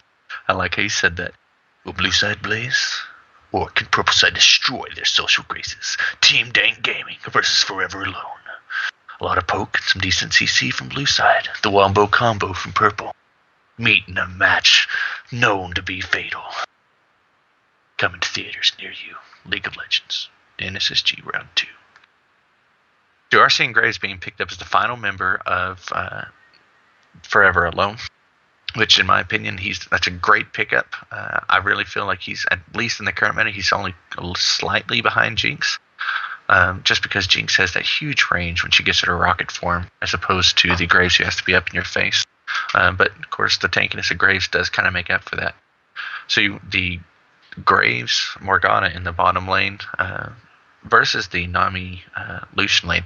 Both are really, really tough lanes to lane against. As you can see, the extra damage coming out from the Tidecaller's Blessing on Nami onto basically just the passive for Lucian. He'll be able to put out a lot of damage very quickly early on in the match. And then, of course, the Graves, Morgana, if she gets a good binding, the amount of burst damage that will come out from Graves just on his buckshot, and not to mention his ultimate as well, can definitely lopside a fight in their favor very, very quickly. So you have a lot of up and in your face fighting potential coming out from Forever Alone.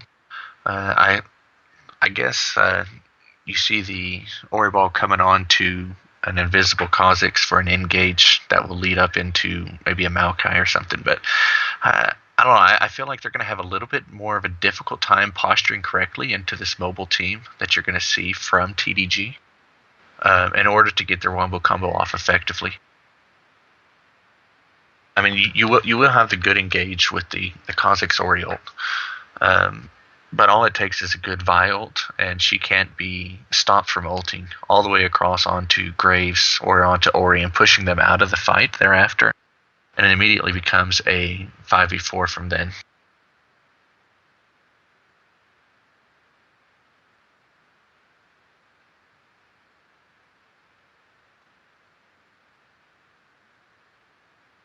Sorry, I had a message. And up in the top lane, you're going to see a Gnar versus Maokai. I really feel like Gnar is kind of outclassed, or that Maokai is outclassed by Gnar. The amount of poke that Gnar can provide, and then he just scales so well in the late game. I feel like Gnar is one of those champions that he's just good throughout. I understand there's a lot of people who think he's not top tier. But man, his harass, his true damage, his ultimate, I feel like Gnar is a game changer personally.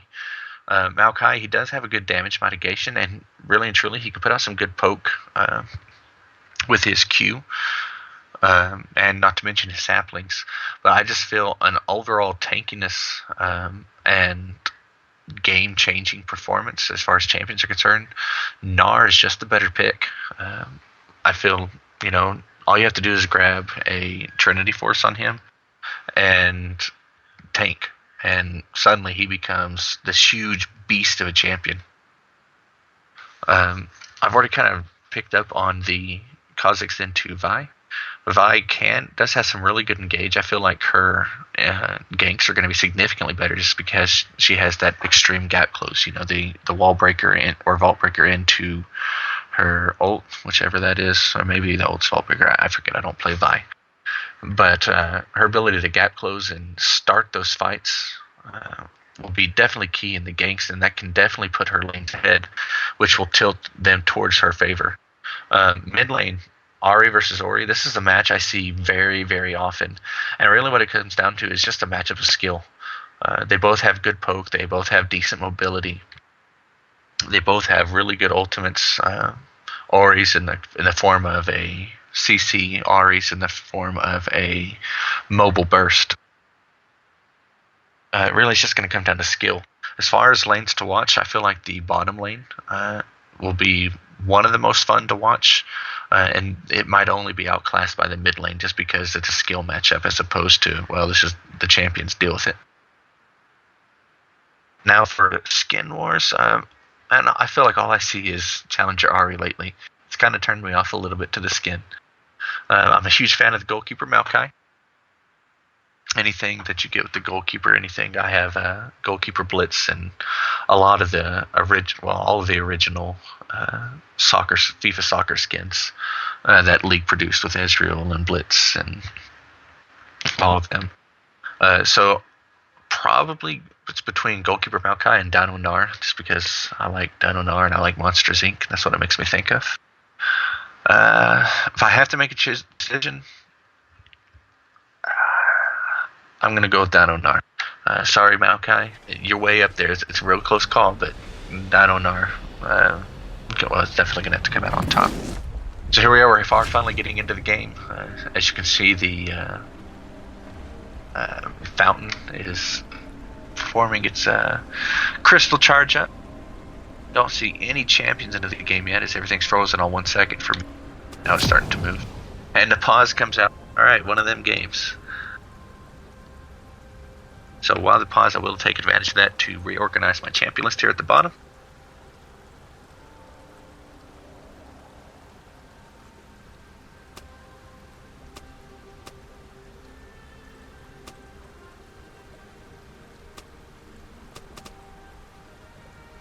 Alright, there we go.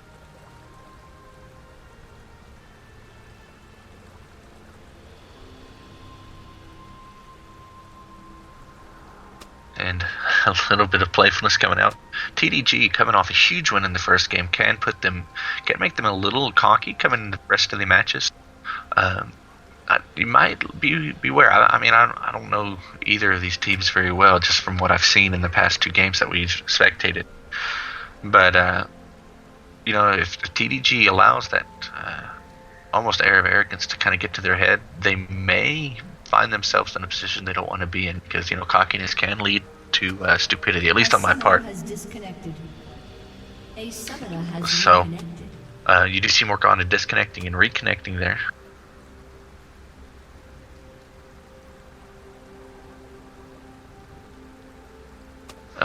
But they definitely need to be careful not to let it go to their head. Maybe they are that good. What do I know? But either way, I feel like this will be a fairly good game to watch, especially as the last one was extremely good to watch. There's a lot of back and forth between the two.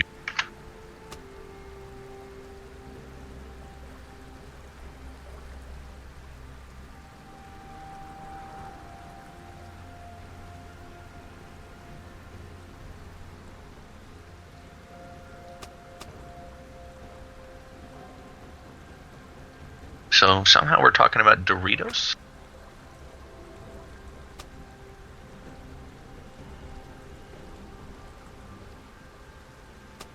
So the support's still DC'd. I guess they're just waiting for her to get back into the game. They do, however, only have 10 minutes of pause time, if I'm correct. And as they're already 2.5 minutes into it, they may need to figure out something pretty quickly. Oh, and of course, with that being said, they are saying, alright, we're ready. So the pause is coming off. Let's see exactly where we'll be headed.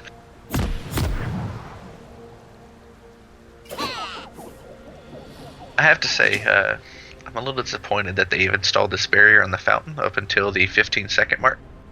I had just upgraded my computer, built it from scratch, got everything real nice, and upgraded my internet from a crappy 18 megabytes per second to 65, and really starting to get out of that fountain fairly quickly. And then all of a sudden they're like, well, now fast buying does absolutely nothing for you, sorry. So I still have the nice computer, and I'm glad for that. I can do what I want with it now, but man, I kind of missed the ability to take advantage of people who would spend a little more money for their gaming addiction. So, but you do see more defensive posturing coming out from Team Forever Alone. However, it looks like there will be an invade coming in from Team TDG here. So, but all the wards are out. If they do try to invade, they will definitely be seen here.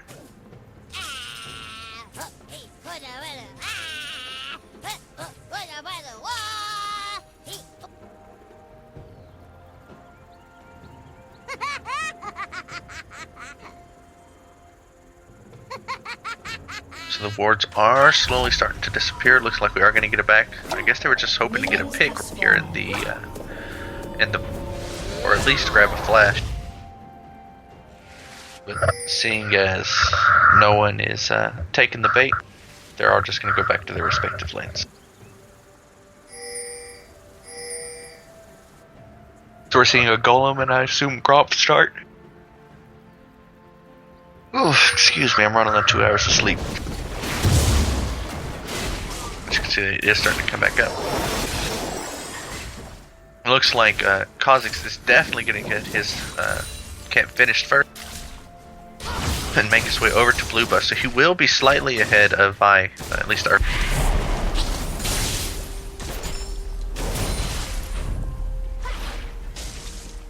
So, I'm always interested to see what type of Morgana we're playing with. This one looks like the Tormented Soil, but a lot of people also like the Dark Binding as well.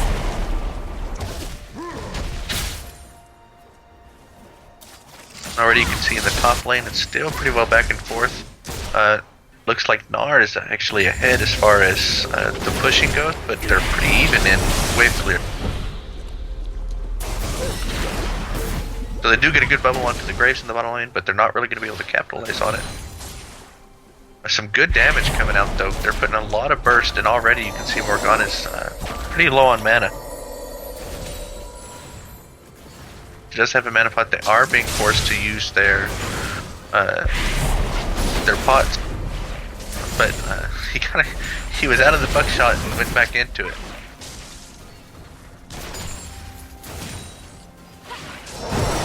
On the top lane, it's actually Gnar who's taking the brunt of the beating. I assume that's because of the passive from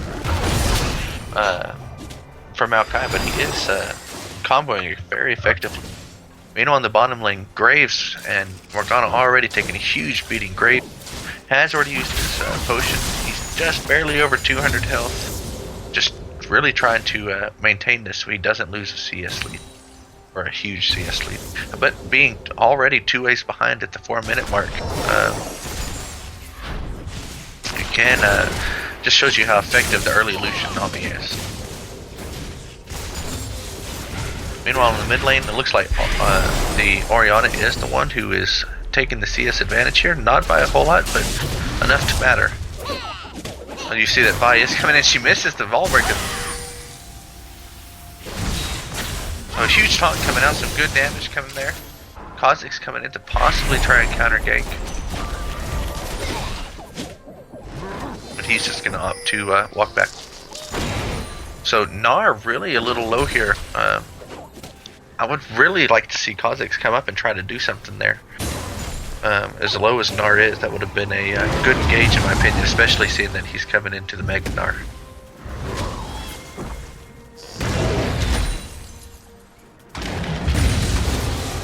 As you can see, Kha'Zix really is starting to try for that way. Vi will be there pretty close as well. Orianna's a little low on mana. She's not going to be able to poke like this for very long, much longer. Meanwhile, in the bottom lane, still a lot of back and forth.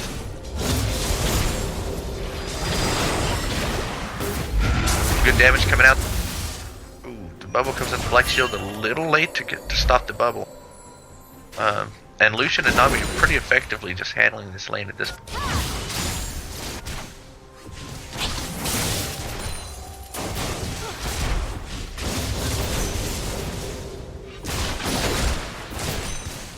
Meanwhile, in the mid lane, you do see that the tides have started to turn back in Ahri's favor, as Orianna's taking some huge poke there.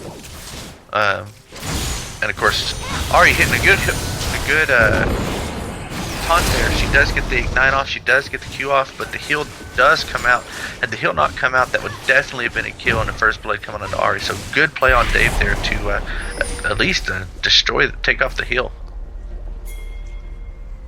You know, the top lane, Kha'Zix did try to gank top. It looks like Gnar took some damage for it, and it is going to put him behind in the lane as a result.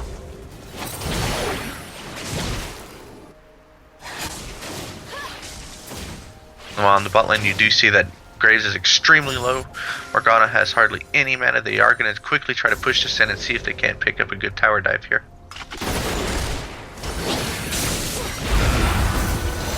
The heal bait comes out. They are going to pick up the first blood, but it's not Nami who picks it up.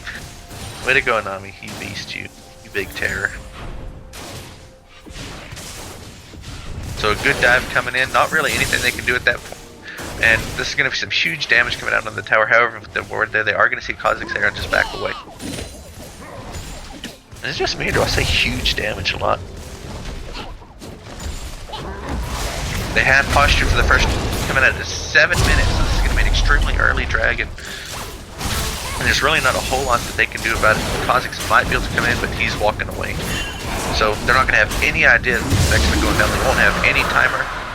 And first dragon, AP and AD damage boost coming out in favor of Team TDG.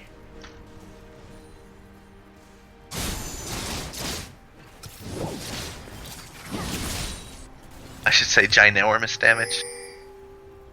Bam, got it. But only if I can say it like Nigel Thornberry. Hopefully I'm not showing my age there.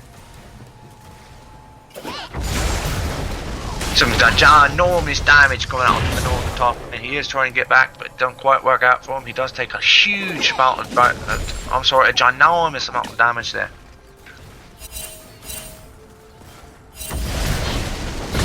Oh, it's more damage coming out onto the Gnar. He does pop the ult. This could... Oh, the sapling goes the wrong direction.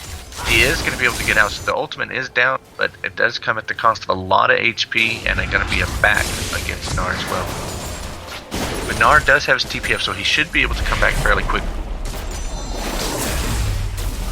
You know, on the bot lane, you do see that that Graves had to pick up the pickaxe as opposed to the BS sword, which Lucian picked up. Another good Dark Binding coming out. Bad Graves on 6, that would have probably been a pickup as a kill. The buckshot collateral damage combo there. Some good damage coming out, but the Black Shield does come out. They do go ahead and pick up the tidal wave as well.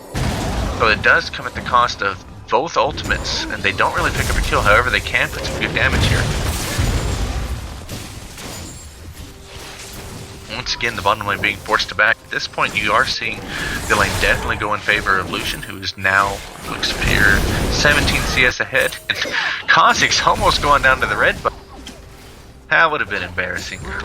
Live Twitch for all things.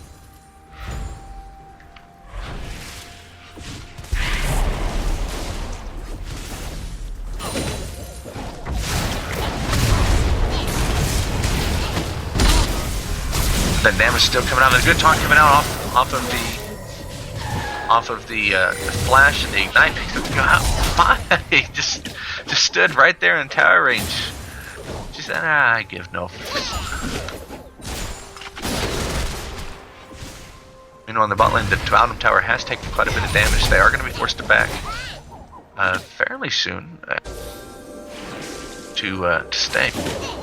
In the top lane, Maokai's still pretty well in control of the lane fate, but I do feel like Gnar will start to come out on top soon. But maybe that's just me. What do I know?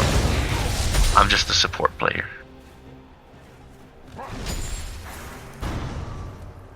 Now, what I haven't seen, I don't think I have seen Vi in the top lane yet. And I'm not quite sure that it would make a huge difference, but at the same point. So now, from the bottom lane, they did go ahead. Still some time. Vi is coming down in the bot lane to try and help protect the.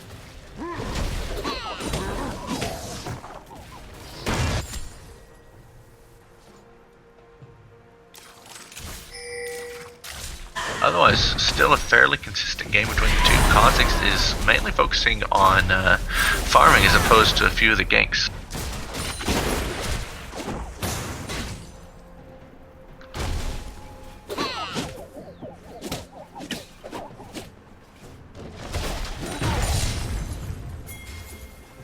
Alright, so I'm getting some responses that I'm actually cutting out quite a bit.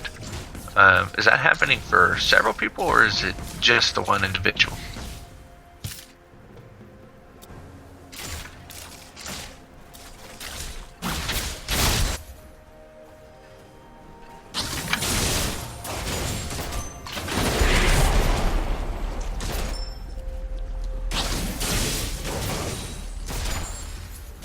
Alright, so you are seeing Kha'Zix come into the top. This will be a gank up onto the Gnar. He is going to get a good gank or a good jump there. However, the flash comes out from both of them. Kha'Zix picks up a solo kill onto the Gnar. A lot of damage coming out from Kha'Zix. I really didn't expect it to come out that early. I'm going to assume he evolved his Q first, because the amount of damage that came out was ginormous. So they are going to be able to pick up the bottom turret here. As you can see, they have forced everybody off.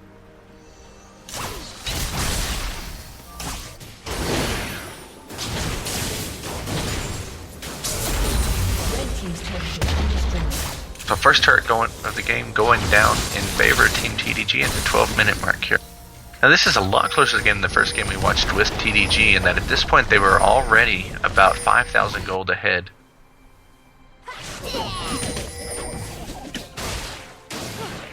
They do clear up that pink ward, and it looks like they are beginning the posture for that second dragon, which is up in about 15 seconds here.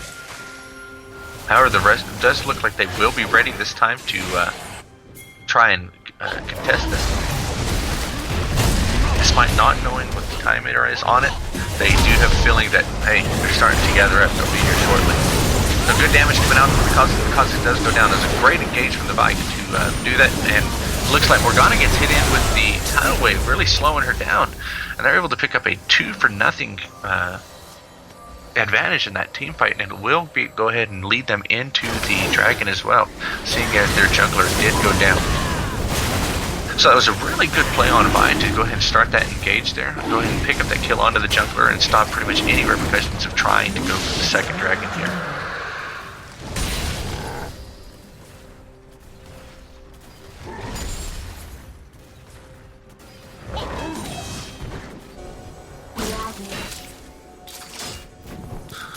So they do find one of the 3 pinks they have in that bottom area. And as you can see, as I mentioned in the last game, they did. I'm talking myself in circles. But in the last game that we just watched with Team Goop and Forever Alone, really did a lot of mass wards in a single area. It was kind of convoluted in how they wanted to ward. There wasn't a lot of communication on, hey, ward here, I'll ward here.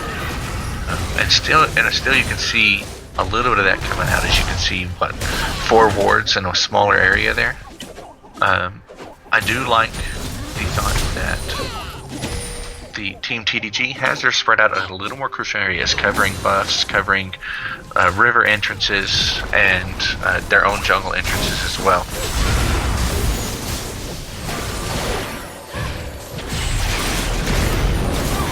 So that was the type of wardage that I personally appreciate. Kha'Zix coming in on the Vice saying, you know, you got me killed last time, but this time just you and me, buddy, and my claws are bigger. Some good micro as far as to dodge skill shots there by the Lucian. They're trying to put out a little bit of damage here onto the tower, really trying to just get a good push in. See if they can't make something happen. Nami fishing with her bubble. Meanwhile, Grace in the bottom lane trying desperately to catch back up, still only with a pickaxe and a pair of boots.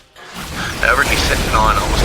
However, you do see that the Kha'Zix does end up coming out and catching out to Nami. He is going in. She does get the flank shield, and she does able to walk away. However, this did leave the rest of the team there to die. As you can see, Ori going there. Ahri's coming down here as well. She does force the flash out of the Morgana. And with Maokai there in the middle of 4 of them, as you can see that Gnar TP'd down as well. They really, well, I was gonna say it's pretty even trade. Bye for Ori. Oh, they get hit with the taunt. He is running here. He does run ahead and jump across, but they do know exactly where he seems to be headed, and it does look like with the flash, Lucian is able to pick up the kill. However, the rest of his team is able to walk out alive. And without any home guard boots yet for the for Team Forever alone, they are going to lose their second outer tier turret here. Red team's turret has been destroyed.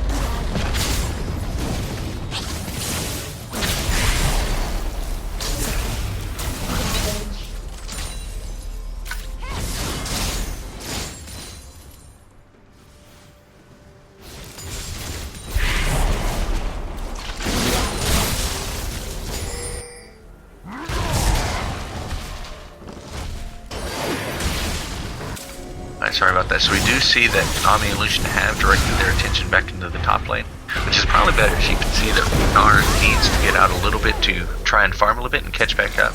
As up in the top lane, he hasn't really significantly, I wouldn't say, been crushed in his lane, but it's not been pretty for him either. Meanwhile, while they do go to the top, you do see that Ahri is ganged up on by 3 of them, and she ends up going down.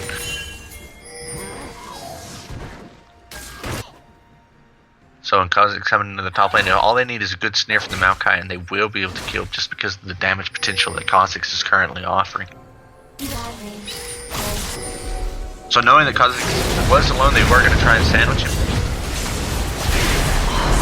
Morgana trying her best just to clean everything up out of here, though. He does force the flash out, and Vi is in a little bit of a bad position here, but they do opt to let her just walk out as well. Meanwhile, Graves is still in the bottom lane, consistently pushing. He has finally picked up a BF sword, increased his total number of items to 4, though none are completed. And he is trying to get this turret before he moves on. And I must admit, I'm a little odd that Orthus has opted to go for Warmogs as his first item. I don't know. I feel like as far as health items go, there's so many more that offer at least armor or magic resist or something as well. Warmogs is almost, I'd say, but almost a little outdated in the current meta.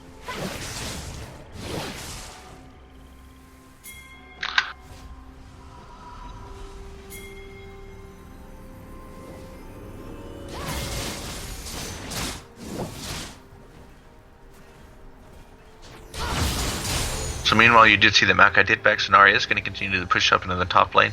There's still significant better ward coverage coming out from Team TDG. As you can see, there's 3 pinks and several, well, it's 5 total just regular wards coming out to try and canvas the area.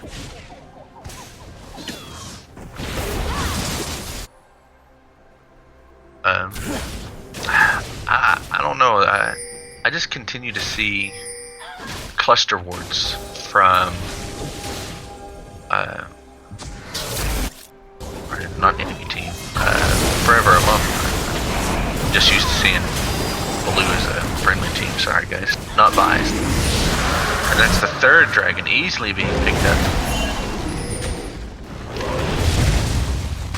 It looks like Gnar is finally starting to be able to hold his own just a little bit against the Maokai. Maokai with his passive is able to kind of pick up or negate a lot of that damage. And they do get a good pickup on kill onto the Morgana. It does come at the cost of Vi's ultimate though.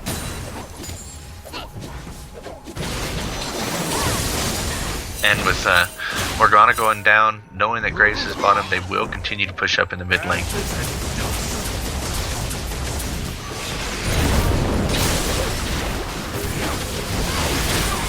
Vi coming in for the dive onto the Kha'Zix. Orianna will swing and a miss. This is going to be the first second tier turret going down, as well as Graves being able to take out the very bottom turret, which will be actually be the very first turret in favor of Team Forever Alone. Meanwhile, Gnar still in the top lane, chipping away at that turret. Really just needs one more hit in order to finish that one out.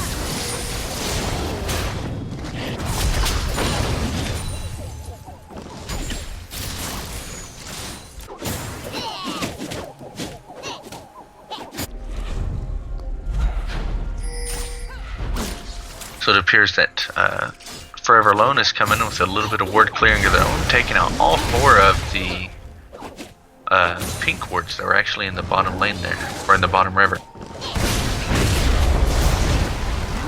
Meanwhile, on the top lane, still a lot of back and forth coming on. However, you do see that Nami is coming up into the top lane. This could be the thing that Gnar needed in order to change this up. You see the bubble coming out. It does catch up to Maokai. He does, however, use that Q to get out pretty well. The stun comes on, just barely catching him. Will they dive him? No, they're going to let him go. Assuming it's because that the Kha'Zix has come up. However, Vi is in trouble here. She does try to run away. She is going to go down, though. Meanwhile, Gnar running for his life as Kha'Zix continues to put out that huge, gigantic, ginormous amount of damage. He is going to go down. No, the flash to get out of it. A lot of damage coming out onto the Morgana. It does end up being... No, the Nami evading all the ultimates. 4 ultimates. And she still survived. Nami OP. Oh goodness, technically that was 4 ultimates, all but Maokai's ultimate was used to try and kill Nami. Some good damage coming out onto, ooh, the good taunt coming out, this might be the first kill onto the Maokai. No, he does end up flashing away.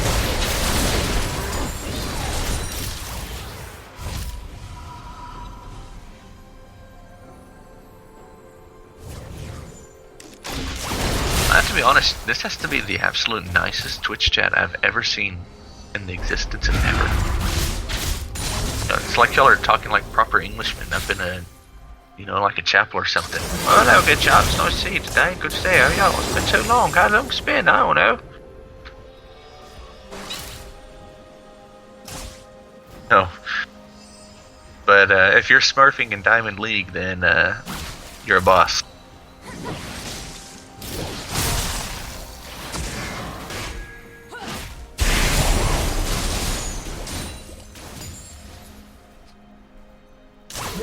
So the turret does finally go down up in the top lane. And Vi, I'm not sure if it was what the purpose of it was, but she went up after all the hard work that Gnar did and ended up just taking it from me. So Kha'Zix is in the bottom lane. They are pushing quite heavily into the mid lane here. As you can see, Orianna is starting to back so she can have that, wave, the mana for her wave clear that's needed. They are starting to rotate top. Maokai, knowing this is beginning to run, they are gonna. Oh, he does dodge the bubble, so great job on his part. But he is definitely going down here. The tree has finally been hewn down.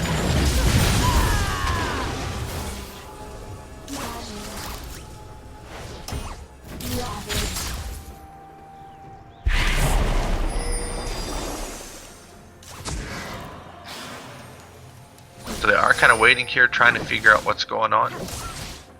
Trying to bait them into this bush, seeing if they can't just pick up, an easy kill here. Oh, and knowing what's going on, they just throw it in, get some good poke out on all 5 members of the team, and then walk away unscathed.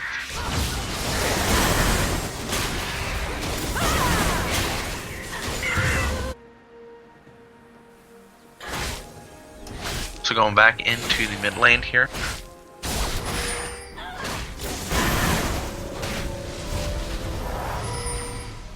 And really just forcing it back, so they really weren't able to put anything down against them.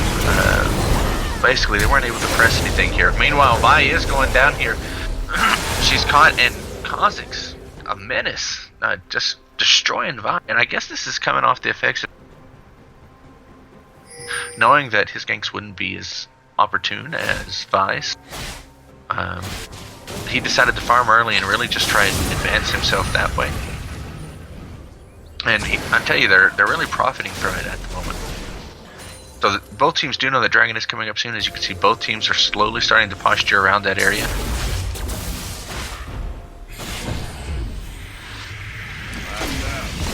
See the TP coming in just in time. Maokai still in the lane. Some good damage coming out onto the Gnar there, who's, despite, I'm so confused at this Gnar.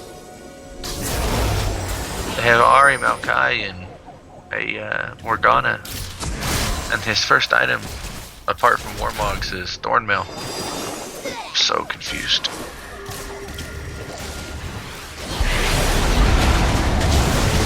Coming in, they do pick up the kill onto. Oh, they are picking up the kill onto the Ahri, but it is a little bit too late. He does end up missing the stun. They are trying to get in. They have both of these carries really kind of off by themselves. Morgana trying to come in, but the extra damage coming out from the from the Ahri just basically destroys her. Now you have at this point Maokai running for his life, and Gnar saying, "Yeah, about time. That felt so good taking me down." So this is going to be the 4th dragon. They've picked up every dragon thus far into the game. 4 dragons at the 26-minute mark. Really kind of impressive, you know. Means they haven't really had a whole lot to contest it against, and they're doing extremely well. So they are posturing to pick up their inhibitor turret as well. But that they are just going to have to run to try and get out from here. I know there's still, I was going to say there was a good amount of minions, but I thought the top 2nd tier tower is a little bit lower down than that. But it picks up a little bit of damage, and I would expect to see a Baron attempt here, knowing that the rest of the team is low either on mana or health or both. They could very well be trying to press a Baron here.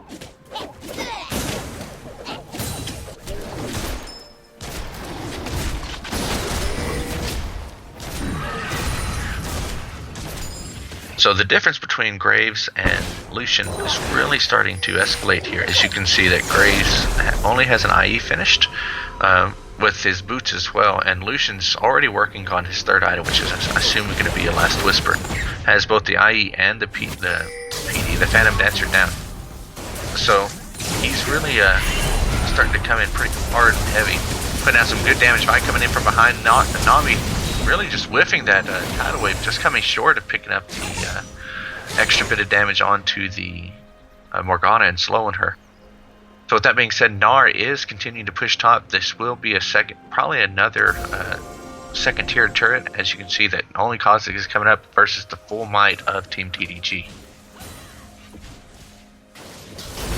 This will go down fairly quickly. However, Ami really segregating herself.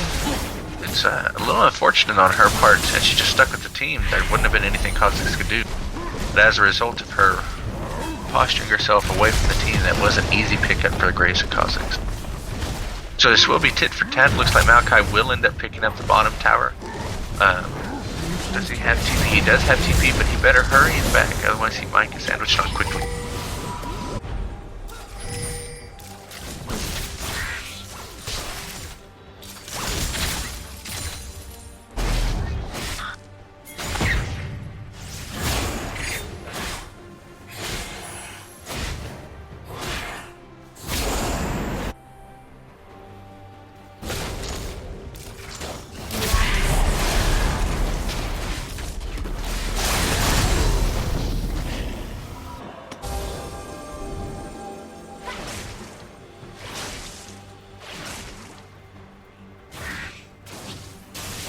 So Team TDG really starting to back off on their wards a little bit here, as you can't see. Earlier they had a lot of good deep wards going in. They still have a few deep wards, but they don't have near the ward coverage that they did towards the beginning of the match.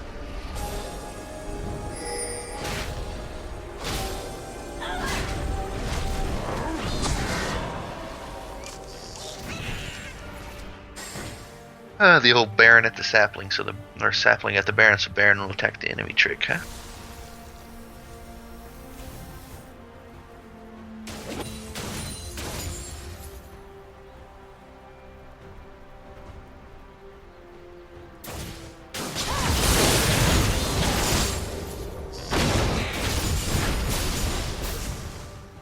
So the team kind of posturing around middle lane, that's a mistake in my opinion. I think they would be better served to go ahead and push it to the bottom. Unless of course they're just trying to save that middle turret. Now you see that that Forever Alone, or Team Alone, they were grouping good.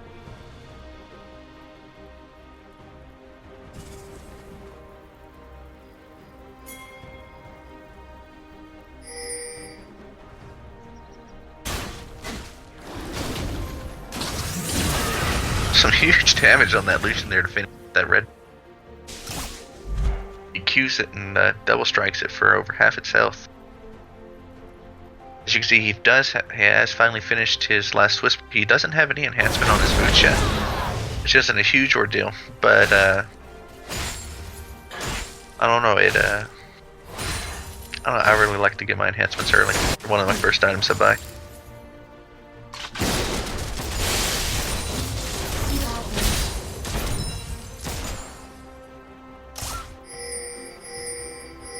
Looking down, it appears that none of them have any enhancements. In fact, the Gnar hasn't even finished his second tier food yet.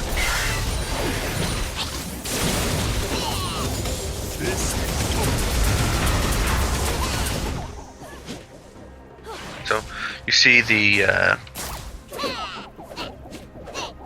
culling, I wanted to call it the condemning for some reason, coming out, putting some mediocre damage onto Morgana, the Dark Binding. Whoa!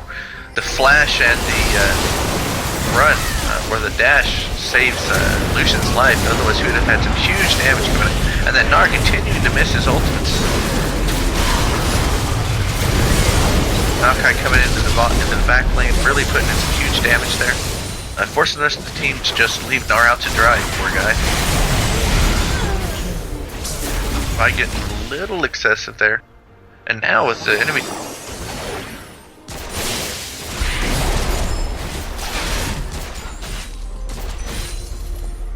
Now, Dragon is coming up in 10 seconds. This would be the 5th Dragon, which would double up all of the skill bonuses for them. They do see the Graves is caught. He does take a lot of damage, and Lucian too. Huge damage to both of them to take them down for a double kill. This will easily set them up to take up that 5th Dragon. It's a really smart play for them, knowing that even though they're a little low, knowing that they can just sit there and just wait for them to come in and even that up so that they can go and take that dragon.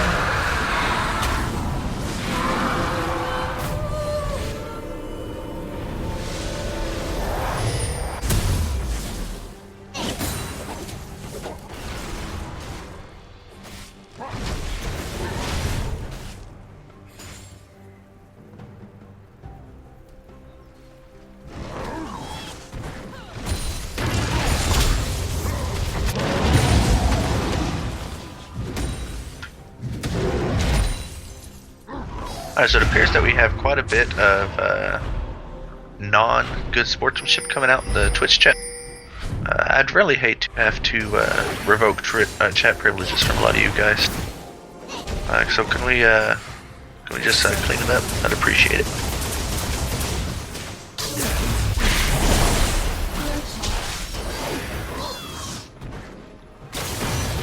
Gnar getting... I thought he was fairly close. Maybe not. Some good damage coming out. Maokai, he is stuck out a little bit. You do see both the Morgana and the Oriole coming out, as well as the Graves up coming out, but he doesn't pick up anybody. They're both full. Everybody's pretty much at half health or greater. They do get a good taunt down onto the Oriana, but Kha'Zix coming in to pick up the kill onto the the Ahri to pretty much put a stop to all of that. Kha'Zix coming back in and just basically eating Lucian there. This could be a pentakill onto the... No, so close. I thought it might have been a pentakill onto the enemy team with the jump reset.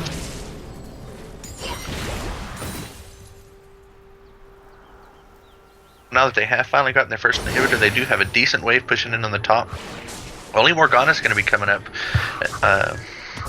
No, I thought they might have a chance to at least put some damage on that top turret. They're just going to back out.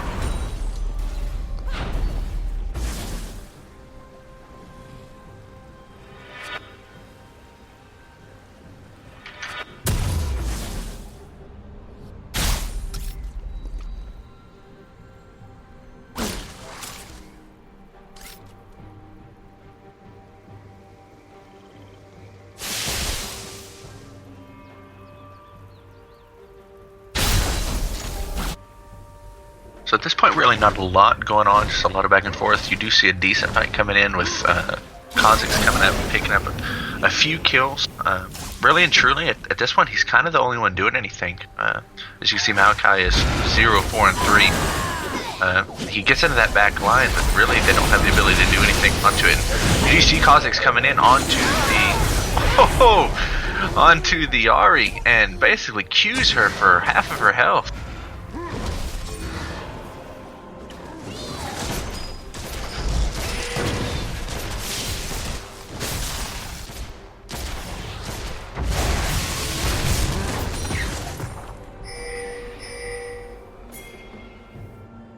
So despite Ahri no longer being there, it looks like they still are trying to push up and in.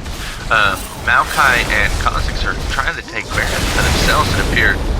And if they are stuck, they could be stuck here, but she does get caught out here. Oh, and good timely ult from both Vi and from the Nami do end up saving his life. Otherwise, he would have had some huge issues trying to do anything from there. He's continuing to go in onto the Maokai ends up going down. Meanwhile, Graves in a bad position here. A good ultimate coming out from Ahri. Trying to pick it up. Lucian coming in, trying to pick up another kill again. He is continuing to come in. If he can get the kill onto the Ahri, this could be an ace. And they do. They turn it into they turn a 4v5 into an ace. Well, technically a 4v2 into a 4v4 into an ace.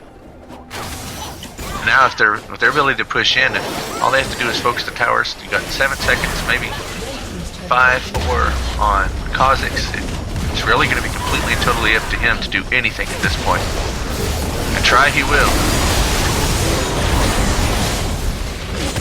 So they are trying to focus him instead of focusing the tower, but this does look like this will go down in favor of Team TDG. So extremely well played on their part to go ahead and pick that up. Nice try on Kha'Zix to try and turn around. You made a lot of good plays there, Kha'Zix. Really impressed me and made me rethink Kha'Zix as a jungler. So extremely well played by both teams. Ultimately, Team TDG continuing their winning streak and continuing into the third round, which happens to be the finals round, where they will meet up against Kugang, which I've seen play before. They're actually not too bad either. So good luck, both teams. Unfortunately, Twitch chat, I need to go eat. I haven't eaten since about 8 this morning, and it's 8:12 currently. So, this is Pharaoh signing out for the moment. Best of luck, and hope you guys enjoy the rest of the tournament. Thank you.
All right.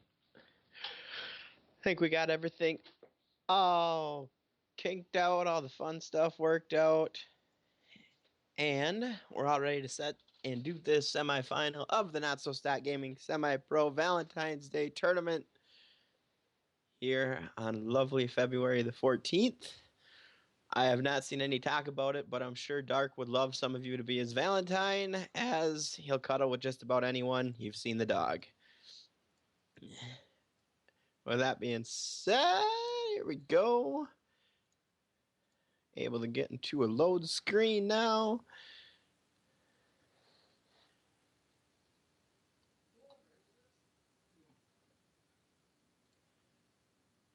And the fun skin battle to happen.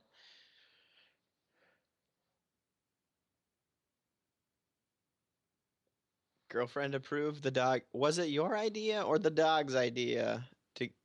Your idea or the dog's idea to get the girlfriend? Yeah, we'll phrase it that way. Was it your idea or the girlfriend's idea is the way to go. But going into the game here, we have Jurassic Cho'Gath, Snow Bunny Nidalee, Popstar Ari,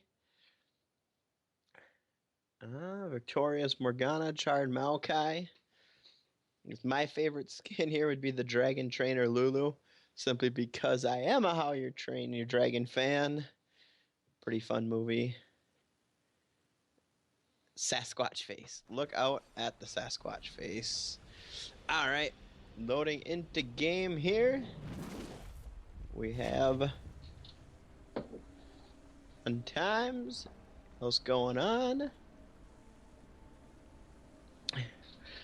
Hopefully I'm going to be at the same speed as Dark is here. If I am ahead or behind... Oh, excuse me. If I am ahead or behind it all, please let me know in chat so I can either have him pause or myself pause, as stream is spectating from another computer. Dark's fabulous. I don't know if it's a MacBook or what, but it works. I know there was talk of a MacBook one night. Alright. We do have, looks like a Ezreal mid. Welcome to Summoner's Rift. Ezreal mid, Caitlyn bot with Lulu, a Nidalee jungle, and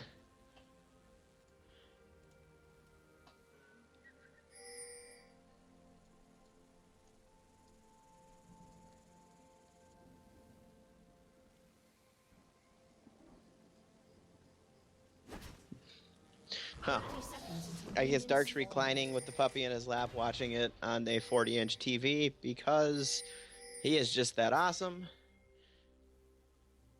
Which is all okay.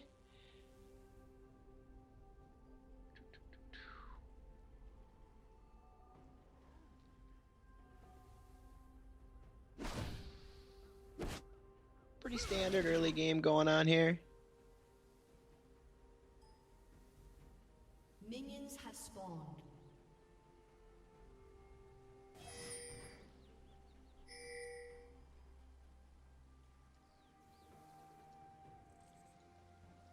Ping's going down. Nothing too special. Nidalee throwing out a couple traps. Very interesting here. Nidalee starting with the Pounce trap combo. Of course, the trap reset with the mark and her W. Anytime she consumes a mark, it does get a very small cooldown. So she's going to pounce, pounce, pounce. And Gromp's going to be dead. And then she's going to stroll on over into the blue buff. Lee Sin starting red buff.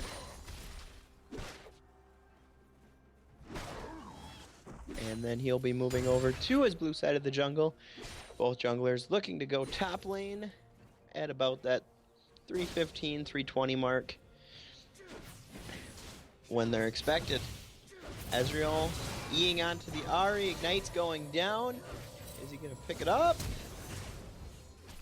Flashing away is the Ahri. And Ezreal's still going to have flash available and heal. So he did not blow any summoners in that exchange. And Ahri had to blow both the Ignite and the Flash.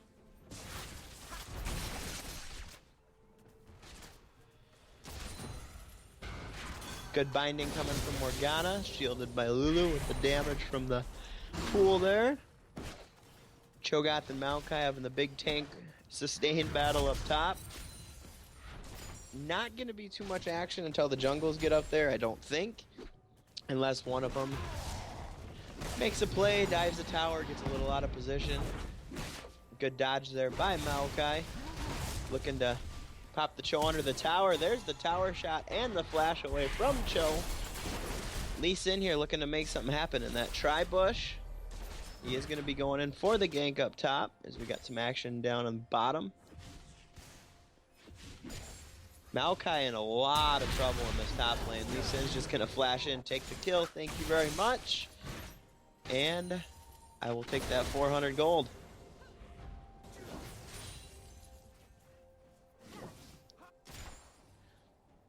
Ooh, 1,111 followers. That hype. Valentine's Day.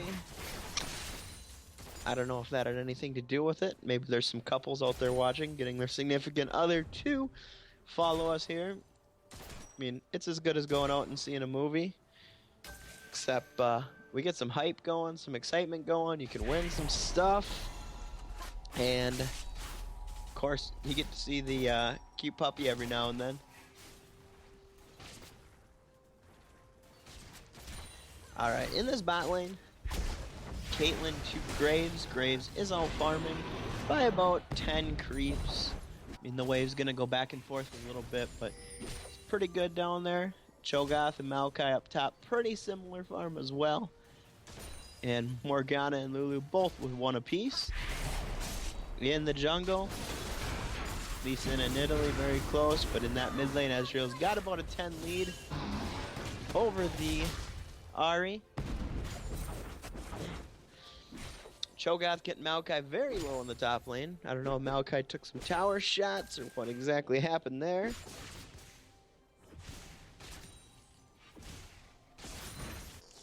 Just trying to get a couple things loaded up on my laptop here. Wasn't quite prepared to cast here tonight, but we will take it as it comes. Never anything bad. And go from there.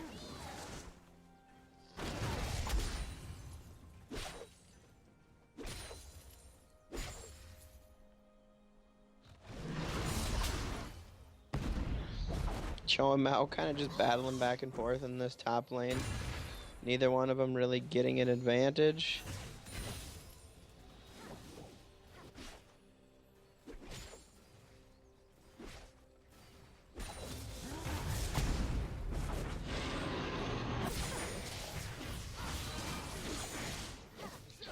Ult coming down from Ahri. Ezreal Yian away. Not a lot of damage going down to either summoners in the middle here. We do have Lee Sin and Nidalee both lurking kind of around mid lane here.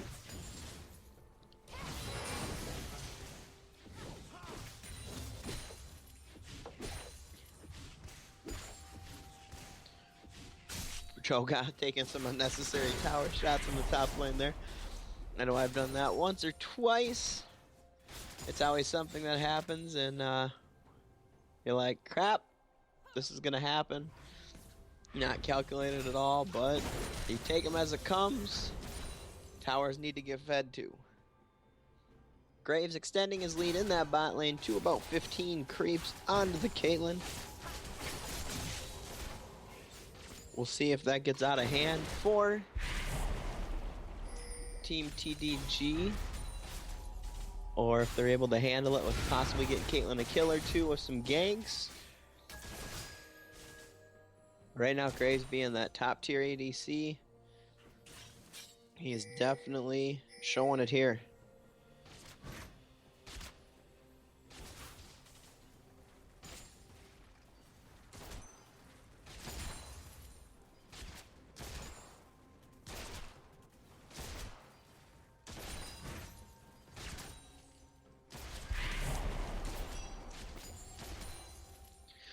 Very interesting matchup in the jungle with Nidalee and Lee Sin. Both jungles very mobile. Of course, Nidalee with the hop.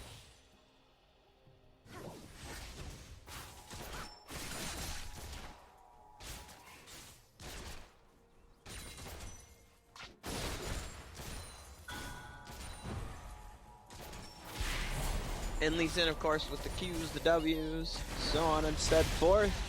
See him coming down bot for a pretty good gank here. Caitlyn looking to lead him onto the trap. Of course, the spell immune from the Black Shield. Nidalee coming in with a spear, missing completely. And she's just going to hop in, show her face, and get a little extra protection for this bot lane.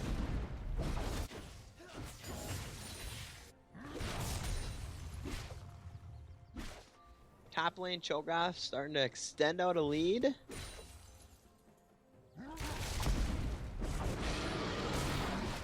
$66 to 45 minions in that top lane. Of course, first blood coming onto the Lee Sin. Cho getting another kill from there.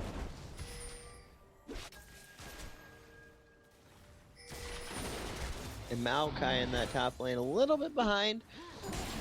Going with a double Doran's Ring to Cho'Gath having the 2 parts to the Rod of Ages.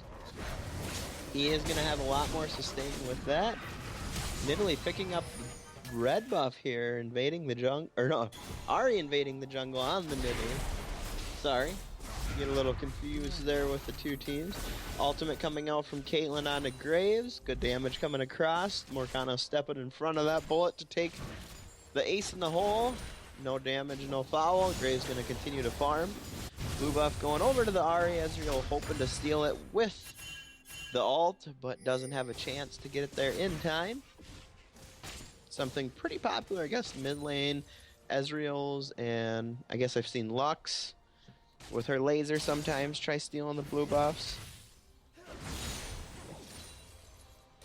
Pretty exciting time in the Not So Stock Semi-Pro tournament. We got a little bit of a farm fest going on here, but it's going to pick up when all these teams get together. Maokai teleporting in top. Cho'Gath trying to time out the knockup. Doesn't quite do it. Maokai picking up the much needed farm. He does come back to lane with a Spectre's Cowl.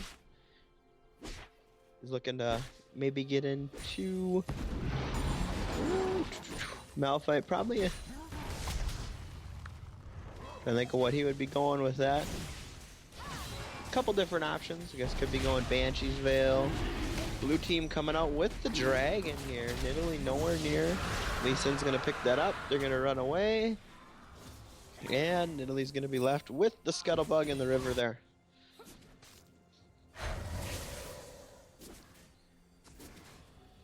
Nidalee finishing that jungle item. Ahri with a good charm onto Ezreal in the mid lane. Cho'Gath just farming away. Maokai kind of doing the same thing. Cho'Gath, however, is doing some work there with the purple spikes. It looks like he's got them maxed out, followed by the 2 points and the Feral Scream. And he's just going at it.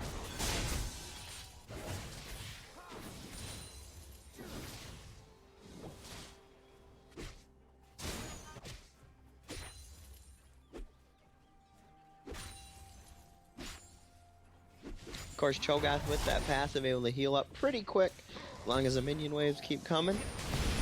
Being in good position for the Lee Sin to come in. Lee Sin taking the tower though, it's gonna go down. Good flash coming out from Maokai. Showing him I'm a tree, I'm gonna be here. You guys aren't gonna cut me down this time. Very aggressive play coming out from Lee Sin and Cho'Gath. Of course, they probably wanted the tower to be tanked on Cho, but the Q landed just a bit too early for him to get in there. Nidalee is gonna roam top and hopefully save this tower. Coming out of the jungle. Graves gonna put some damage onto Caitlyn. Finish up some of his farming. Nidalee taking a ton of damage from his Cho'Gath. He's already over 100 creeps as well as the Graves. And then Ezreal in the mid lane leading all farm with 110. Has that tier built with the boots. Good binding coming out from Morgana. Very good job by Lulu here. Graves might actually go down to Lulu here. He is. Very good job by Lulu. Zoning. Lee Sin coming in. Both of them getting caught by the Lulu Q for the slow. And they're going to walk away from this. Getting the much needed assist for Caitlyn. As she was down about 20 farm here. But she's going to build that right back up now with Graves not being in lane. And I think going to be about even now with the gold. Lee Sin sticking around, hoping to make something happen in this bot lane. They're both just backing. They kind of sense something's going on with Morgana, the positioning that she has. Kind of that sixth sense of League of Legends. You walk up to the bush and you go, I don't want to go into that bush. And you look back on the replay about a month later and you go, I'm glad I didn't walk in on that bush. Cho'Gath looking to do damage to the Maokai here. The Feast not coming out, as it's just coming off a cooldown now. Would have been a pretty easy kill, I think, if he would have had it up. But he's looking to get that stacked up so he can get as big as he can, as quick as he can. With that Feast being up, I would assume if he lands a Q onto Maokai. Oh, he does get the tower. There's the Feast coming out, and Maokai is going to go down to Emmanuel.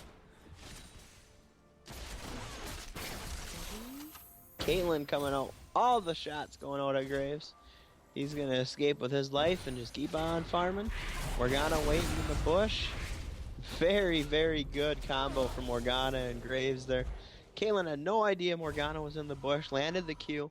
Graves knowing exactly what Caitlyn was looking to do, the damage she was going to put out, lays his damage from a distance, jumps away, and let his support pick up the kill, but getting him a much needed assist and preventing Caitlyn from farming anymore. Of course, Feast going on a longer cooldown that Cho'Gath didn't kill Maokai with it, but instead just did the damage from it.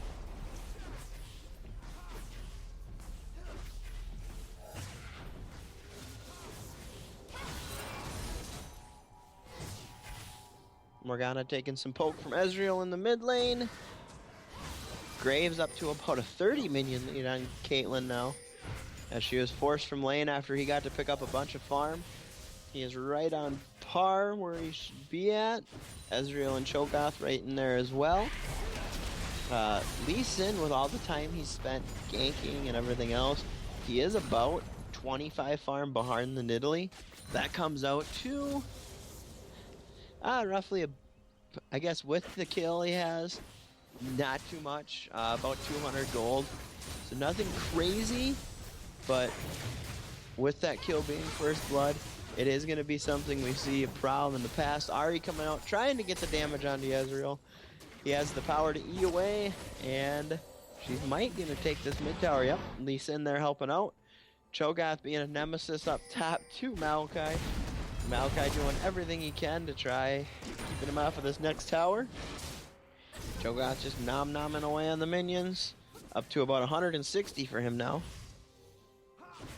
Ezreal doesn't back after getting forced from lane by. Nidalee landing a spear onto Morgana. She will hop in. Cho'Gath looking to pick a kill up on Ezreal here. And gets the Feast. Very good job by Cho'Gath knowing what Ezreal was looking to do. Gets the silence, forcing him to run to the wall. And Nidalee kind of stuck in a bad spot here. Lulu trying to get to her. Lee Sin Q not landing. Graves throwing the ult out there, doing a ton of damage. Nidalee's forced to go down to the tower. Opportunity for blue team here to pick up a dragon.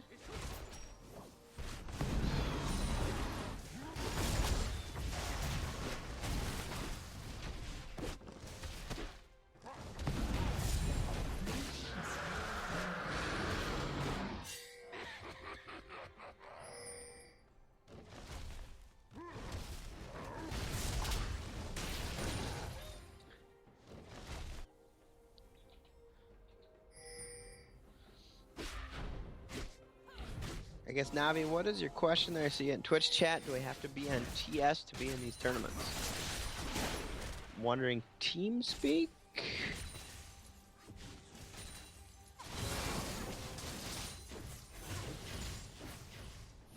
guess Dark's got it covered there. And not so stock gaming admin. Upper echelon. Person of interest.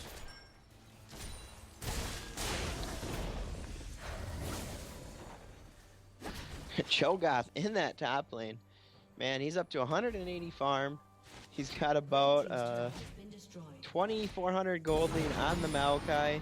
The Maokai is still hanging in there. He's doing a very, very good job. Just kind of holding him off of that tower. He's getting to the point now he's tanky enough. He's tanky enough to kind of deal with what Cho'Gath is throwing at him. But it's not going to be something. Ahri landing the charm onto Nidalee. Nidalee eating the Ahri burst to the face and just hopping away. They're looking to set up in this river here, possibly getting a gank. Ahri coming in, missing the charm. Teleport coming down. Nidalee's in the back. Lulu is soaking up all the damage she can. Maokai is going to be teleporting in as well. Cho'Gath doing what he can do here. Maokai does cancel the teleport, giving up this blue buff. I believe they'll probably give it to either Cho'Gath or Ahri. Yeah, it looks like Ahri's going to pick that up. Cho'Gath's going to go over and nom on some wolves. Doing what he can. Ezreal and Lulu sticking together. We do have the double AD comp.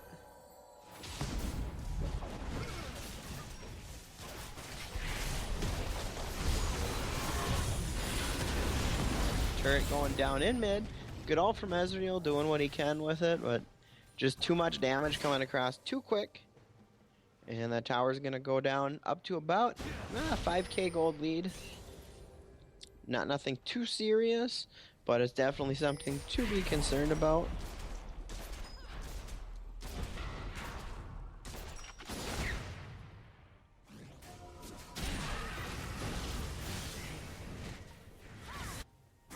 Right.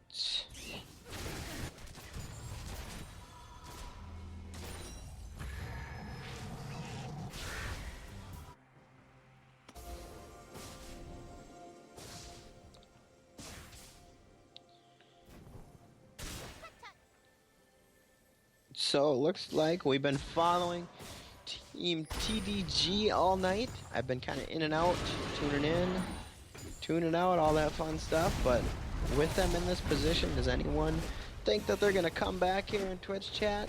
I mean, you've seen the play style of them.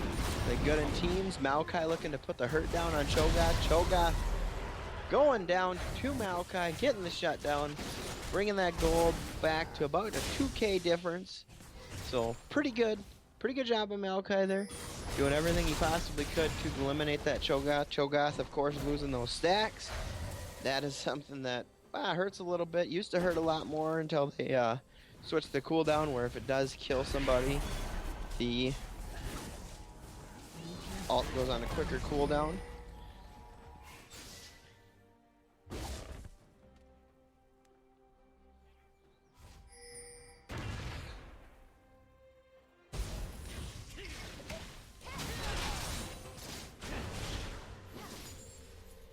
Ahri and Lee Sin having a little fun in mid lane there. Just farming it up.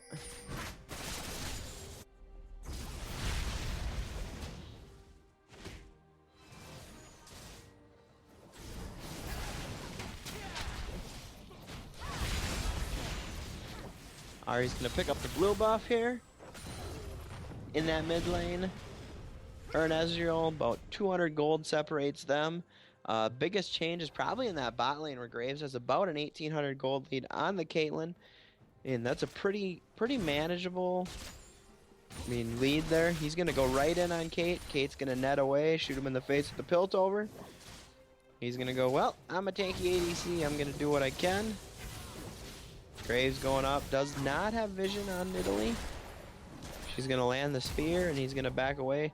Nidalee's coming in hard, flashing. Charm landing on Ezreal in the mid lane. Nidalee still chasing in the bot lane. Ezreal fail flash over the wall. Ahri forcing the flash. Cho'Gath coming in, getting the silence down, killing Mr. TDG. Dave, I'm sorry. That flash. look like I did it, then that's not a good thing. That's okay though. Ezreal mid lane, definitely something I respect. Very good farm note from Dave there. At 196, we're only at 23 minutes. And Italy landing the spear. Cho'Gath gonna go down to the E combo with the Q, of course. Devouring everything of the stacks from, Italy using the Q to devour the spear stack from Cho'Gath. Thrill of the Hunt, I do believe it's called. Italy looking to do this dragon. Very good job rotating by red team here. I mean, they're only down 2 kills showing. Tower-wise, they are down 4, but if they group up, having an Ezreal Caitlyn.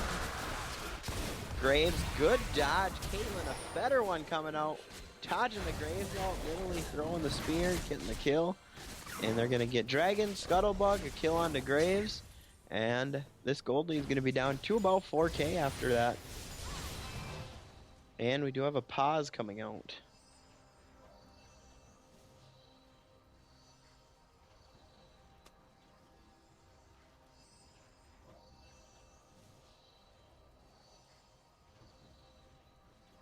Looks like we have Lulu lagging on TDG.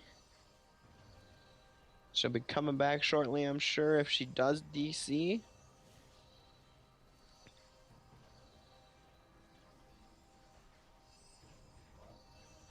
Looking kind of at the schedule here from tonight. Looks like we already had our other semi-final end. It looks like Reddit Team 140 got beat by Trash. He's the winner of this. Will face Trash in that.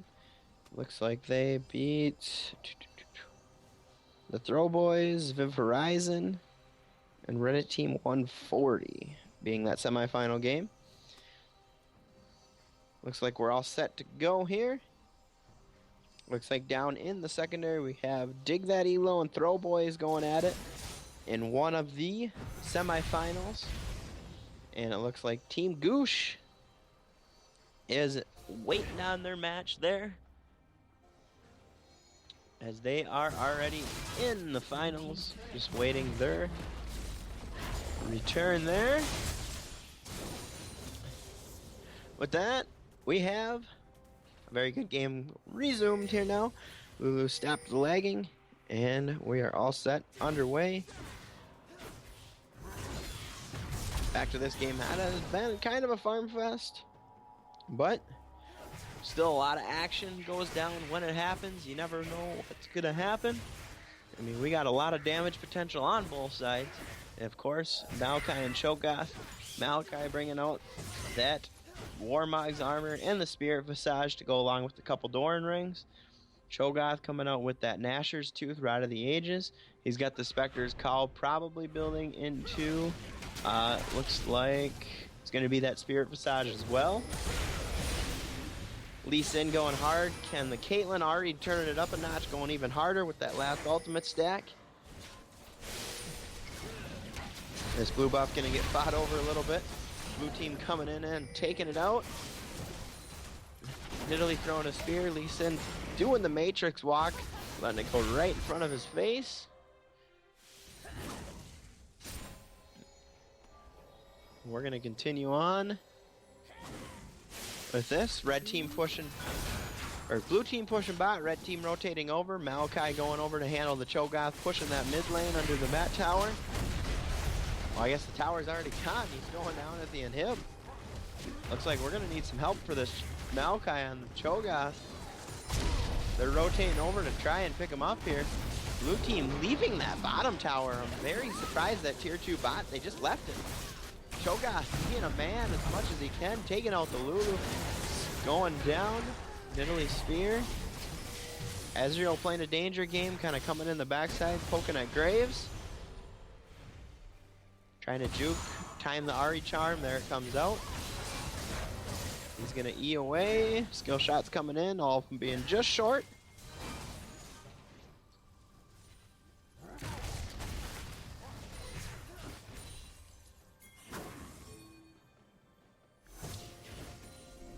Very good for blue side when they were in the jungle. They did smite the wolf camp, so they had the little ghostly follower in the jungle there. Guess I'm not quite sure what that buff is called or what the little ghostly ball is there. Red team looking to finally get some pushing action going on here. Rotating over, and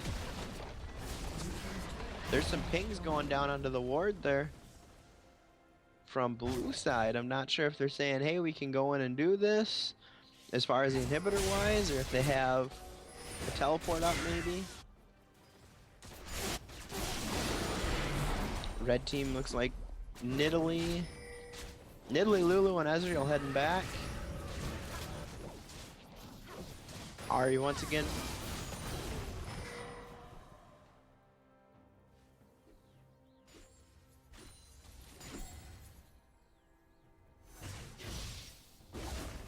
Ezreal hammering away on the Cho'Gath. He really doesn't mind too much. He's going to eat the Caitlyn trap. Those traps that you leave out in the middle of the lane are always the ones that get you. I've definitely many a times got out of a team fight, flashed away, tabbed back over, look and see what was going on, and all of a sudden I heard click and I died. And it's kind of a very disheartening thought that as long as you were paying attention, big damage coming out from the spear, ace in the hole coming across, Ezreal's ult coming across, Cho'Gath eating all the damage from the Caitlyn, Graves doing the damage that he can, Morgana Q's in, doesn't even get an ultimate off there. Graves, Lee, and Ahri retreating over to the Scuttlebug. They're looking to pick that up on the way by. Maokai says no, it's not going to happen. They're going to rotate right over and probably look at doing a Baron here. They have no reason not to, as everybody from the blue side here has to back up.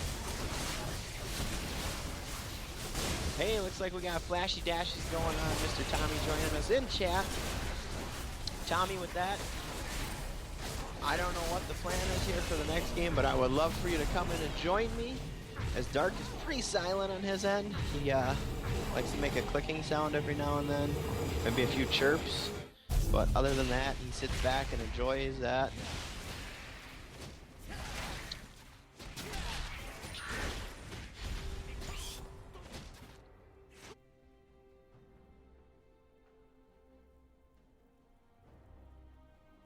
All sorts of action coming out in that last team fight. Very good strategy. Tommy joining us from work. Joining us from anywhere. If anybody wants to, you can definitely throw me a friend request on the old league. I think me and Tommy are going to be doing some fun gaming tomorrow. It's always a good time. We don't play to win, we play to have fun, and winning is never a bad thing. It happens enough, it's okay though. Lee Sin kind of trapped in the Dragon Pit here. He's looking to flash out, possibly looking to queue back in here. Very good positioning by Nidalee. She doesn't get the smite off, but Caitlyn seals the deal. Maokai teleporting top to handle the split push Cho.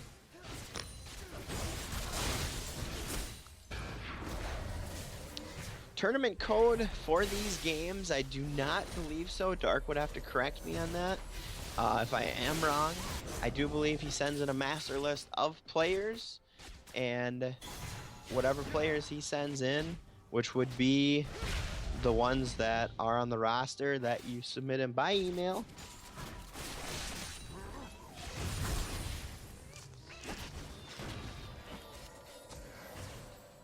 So any prizing done, Riot just sends out to that master list that he sends in.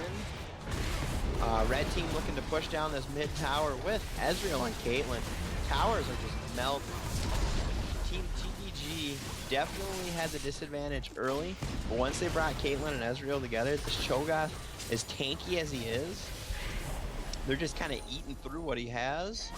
Ezreal, of course, the Muramana coming out with the Triforce. Ult coming across down to Ahri, that's going to force her back. Got some traps going on all over the place. Ezreal taking some laser damage just for fun. And we'll see as they set to work on this next tower. Maokai being the man he is, he's going in hard. He's going to get the Root on the Lee Sin. Morgana coming in with a 5-person ult to start things off. Ends up only having the Caitlyn at the end, which is alright. Graves doing what he can against the Ezreal.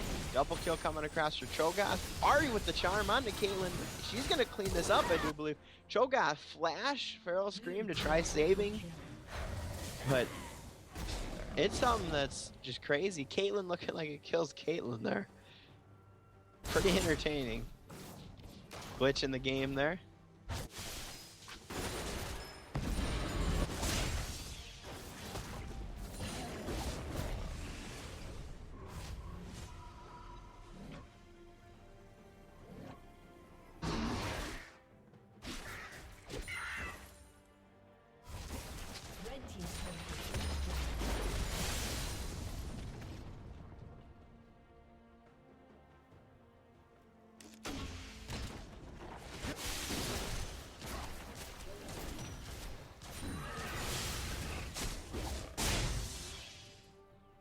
Graves to the point where he's able to dish out a ton of damage in a short period of time, as you see.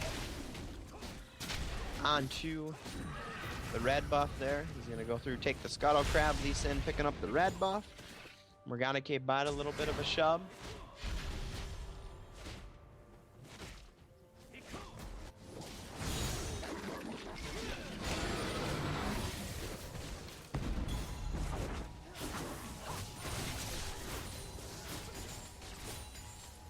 Alright, red team looking to continue the push down on this mid lane. Last time they came through, they did have Baron. Cho'Gath throwing the pop up there, getting hit with a Nidalee Spear. Rupturing spikes, hitting Ezreal with the Rupture. Maokai coming in from the side here. Snare going across, Caitlyn ace in the hole. Cho'Gath soaking up all the damage that he can.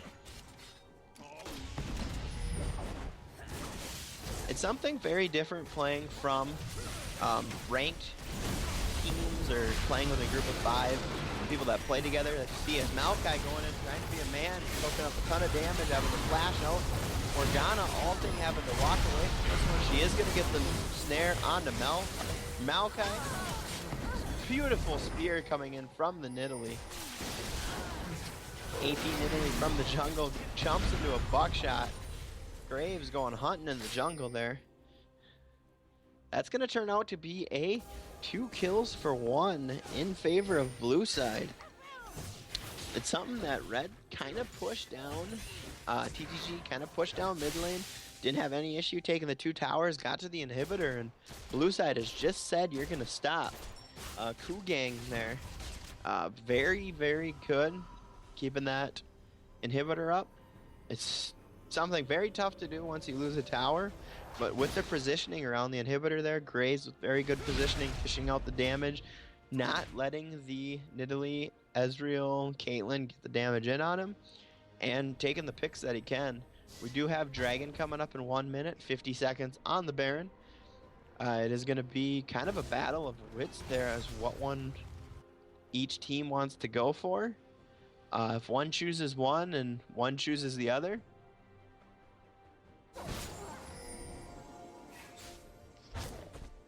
we'll go from there. Cho'Gath being a force to be reckoned with. At this point in time, he's up over the 300 farm mark as well as Graves. Caitlyn throwing the ultimate in there. I think Lee Sin took that one to the back. Didn't really hurt him much at all. It's kind of just like, well, we'll take that one. We're going to rotate down. Dragon's up in 16 seconds. Lee Sin throwing the Warden, throwing the Q, missing everything. Didn't probably want to connect on the Maokai anyways. He does walk into a trap, getting bursted down a little bit here. Morgana putting the shield, possibly looking at Lee Sin to come in and do a Q kick combo with that black shield.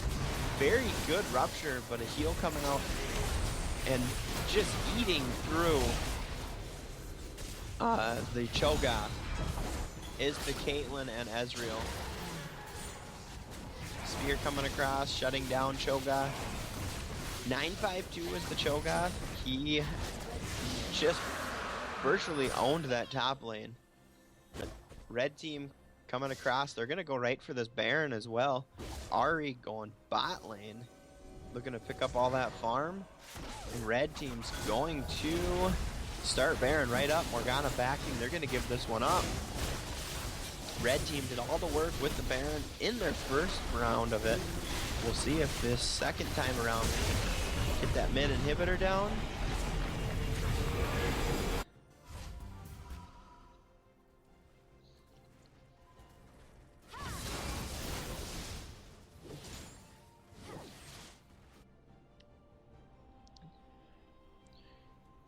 Tommy, blue side, red side.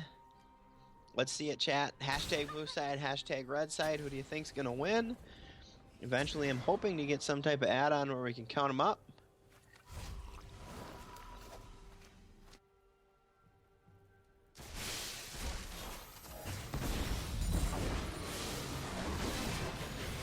Teleport coming in from the Maokai right on the front minion. They're saying, well, we're gonna push down this mid lane. We're gonna go from there.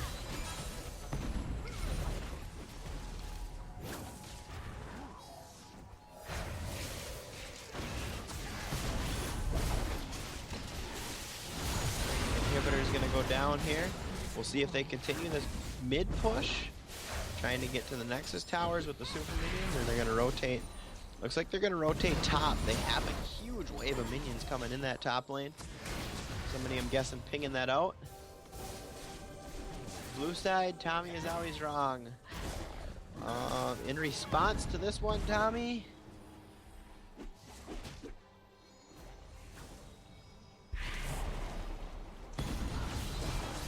We're gonna go with Tristana never picked. Still, have not seen Tristana when we've been casting. Me and Tommy are gonna be casting tomorrow night, the amateur tournament. Join us. We kind of go giveaway crazy. Something that happens.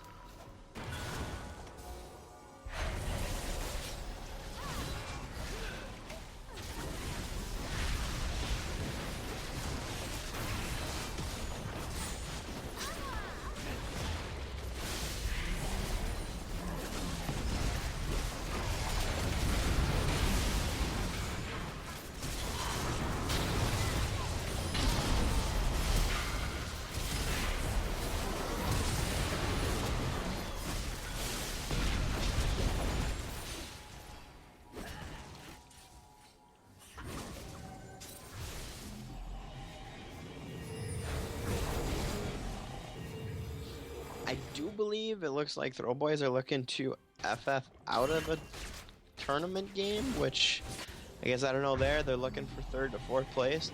If any of them are here, to my knowledge, you can't surrender without playing a game. We do have to have you play it out.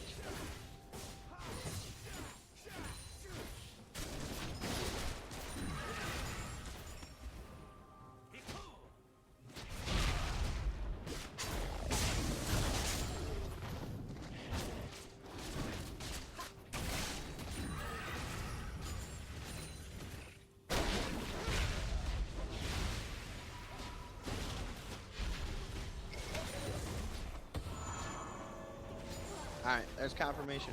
Start. About the whole FF finals, so on and so forth.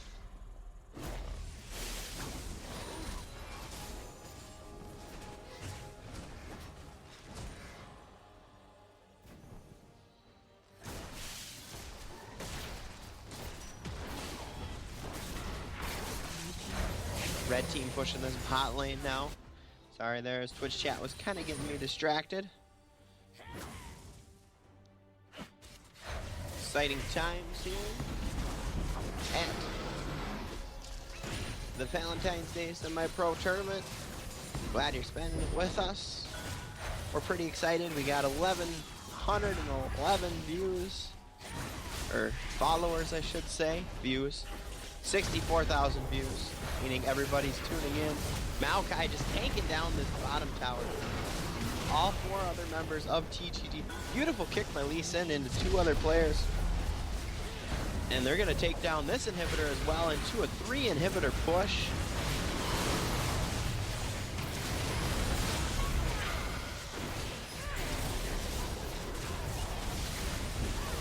Beautiful team fight coming out here. But after the inhibitor goes down, it's almost too little too late for red side. Dragon's going to be coming up in about 40 seconds. TDG, I think, is 3. Yes, 3 dragons. Well, that would be looking at doing their 4th. Cho'Gath, as big as he is, he just can't protect anyone from his team. He can kind of just go at him. And who he can kill, I guess, last fight, of course, Maokai and Caitlyn going down. It was a 1-for-2 in their favor.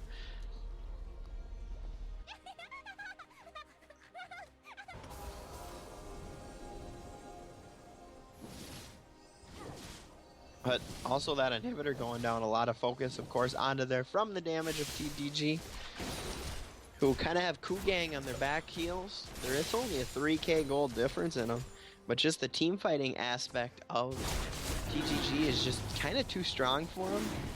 The 280 carry lineup they have here with the poking power of Nidalee. Very good team comp coming out. Lee Sin doing everything he can to prevent these super minions from getting into the base, but he's taking quite a bit of damage when they wind back and take a whack at him.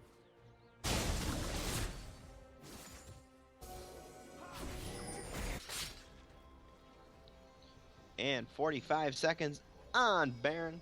So we're probably going to see red team do that. Come in and finish it up here.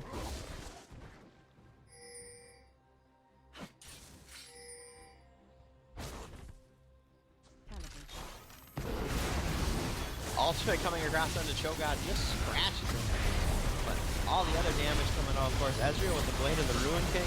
Ahri's coming in, trying to get to Caitlyn. Beautiful job by Graves and Ahri with the focus onto the Caitlyn. And Ahri is going to get out of this one with just a sliver of health. Maokai taking the binding.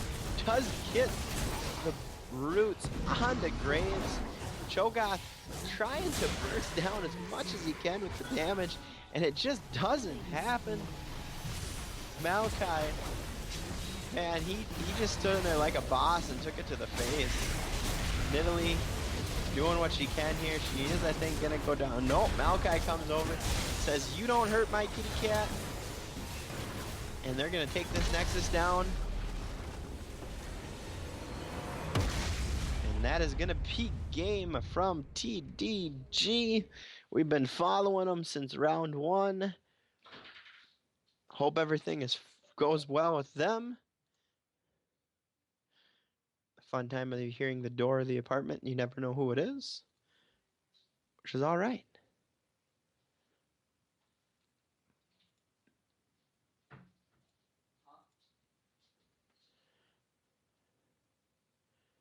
Hashtag Tommy is always wrong. I think we need to start a social media group of Tommy is always wrong.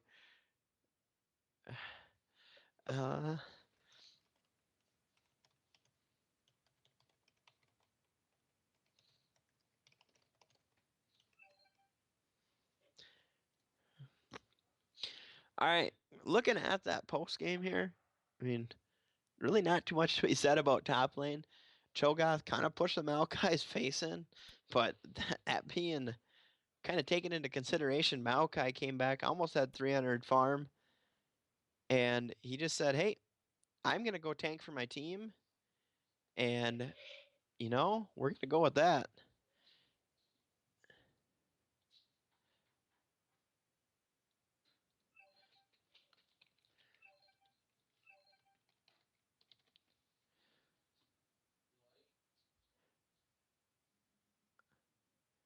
All right. Hopefully I get an invite here into the game.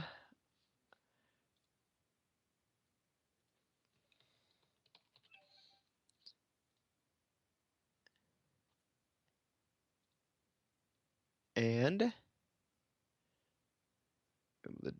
this.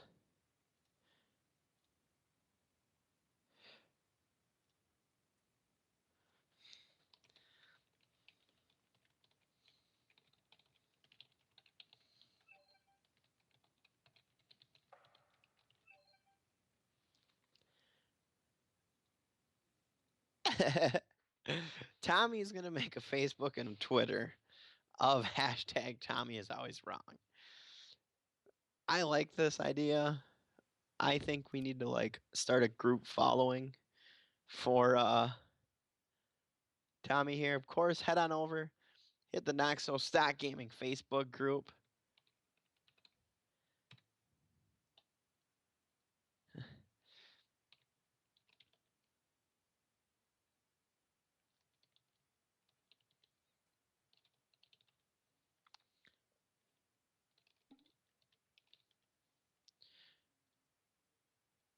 All right.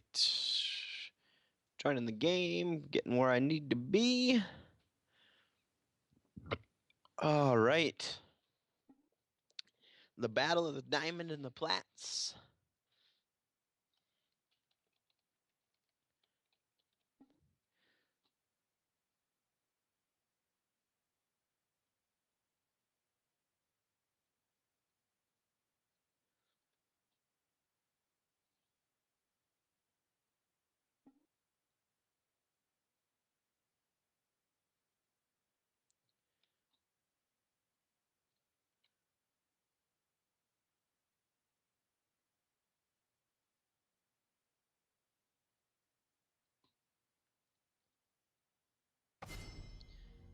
All right.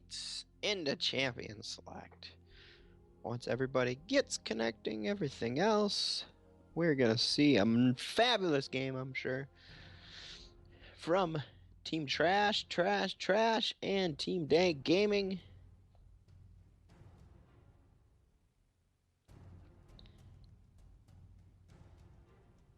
Hashtag winning.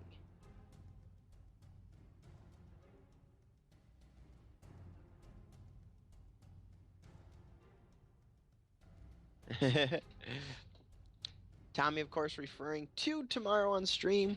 We're not going to be shoutcasting. We're going to be yellcasting. I will probably be getting pounded from the floor from the neighbors here in the apartment building that I live in. I always pound it on the ceiling, pound it on the ceiling, pound it on the floor. Never fails, but of course, every now and then they like to throw a party, and I just go down, knock on the door, and say, "You're loud too." Kalista, Jarvan coming out as bans, as well as Irelia. Very exciting to play, watch, be in a game with Kalista. I actually tried something earlier today by building a frozen mallet on Kalista. It was really interesting. I think it would have been better if I wouldn't have been facing an Irelia in the top lane. Wish she would have got banned out, but we did not go that way. Pretty fun. Pretty fun champion to play. If anyone has not picked her up, I do suggest that.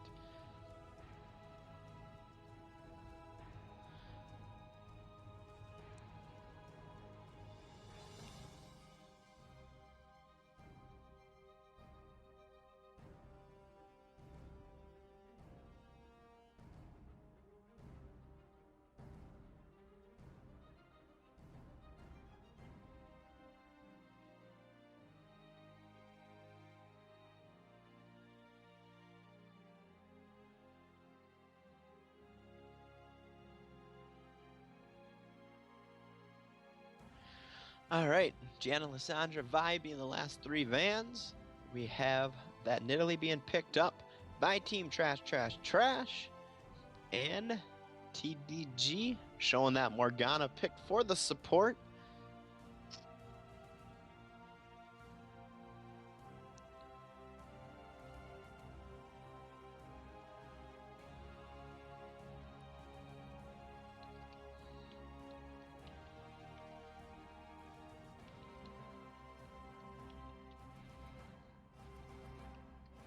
Fiddlesticks coming out. Very fun champion to watch. We will see how this Morgana Fiddlesticks combination comes out, of course, with Morgana landing an ultimate, Fiddlesticks landing an ultimate.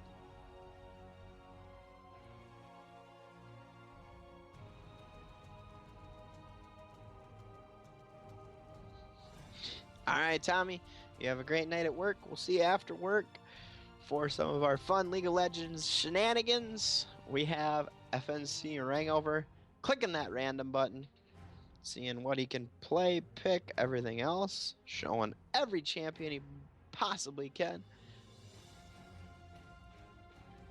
Casson, of course, coming out in the mid lane. And Yorick is where he stops. Oh, Ezreal. Back to Yorick, or are we sticking with Ezreal? Alright, we're sticking with Ezreal. That's going to be a Ezreal bot lane. Still his support and their top lane to come out for Team Trash, Trash, Trash. And we have Team TDG, which would be Team Dank Gaming. Coming out with a Sivir. And see if they pick a top lane. I'm assuming Fiddlesticks is going to be the jungle. As mid lane Fiddlesticks against a Kassadin might be okay. With Kassadin, of course, not having the silence anymore. But Fiddlesticks a very strong jungler, as you never know quite when he's going to ult over the wall. That Sivir being locked in and the Maokai being shown.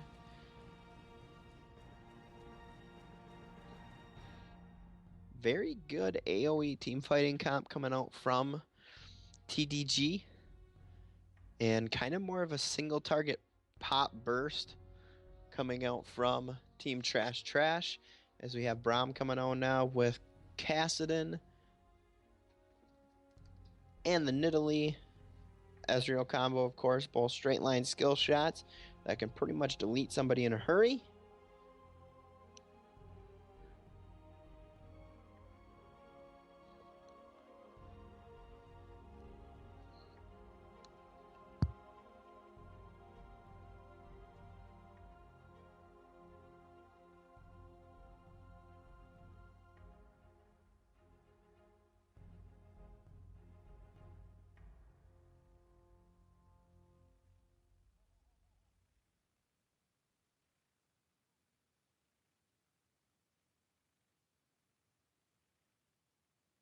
All right, and Wukong coming out for the other pick in that top lane, I do believe.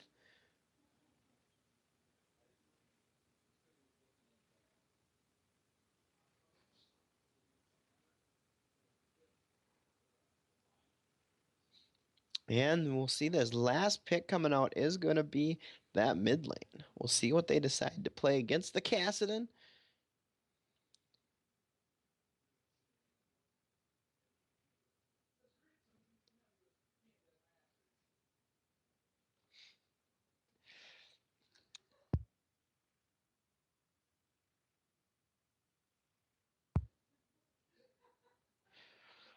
All right, with these team comps coming out, we have more of an AoE comp. TDG is going to be looking to draw out the laning phase, get as strong as they can, and then get into that late game where they have the Maokai super tank. Of course, late game, Ezreal Kassadin going to be very strong. Wukong going to be to the point where he can ult in. The Talon coming out with that Fiddlesticks jungle, not a bad pick, doing the AD mid at all.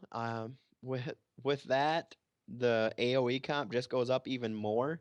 With, of course, the Talon ult being the let's see the exact name on it, being the Shadow Assault.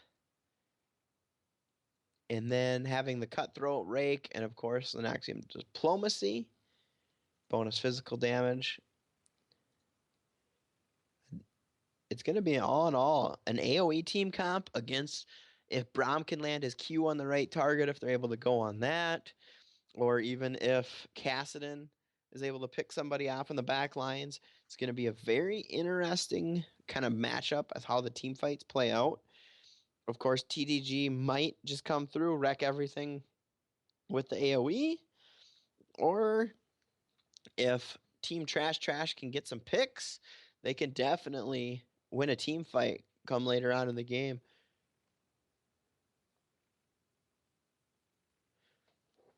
All right, let's do something.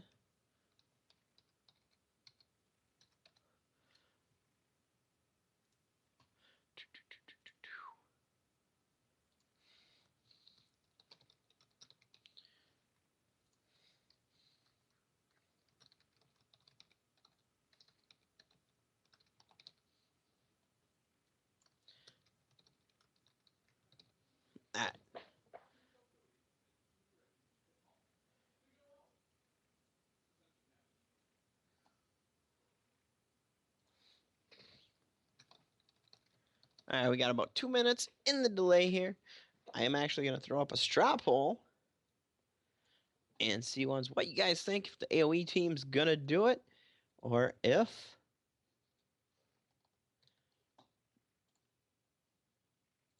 the single target more associated team will do that.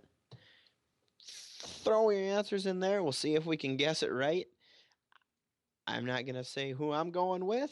Of course, Team Dank Gaming being the AoE team of Maokai, Morgana, Fiddlesticks, Talon, and Sivir. And then Team Trash, of course, being the Kassadin, Ezreal, Nidalee, Wukong, and Braum.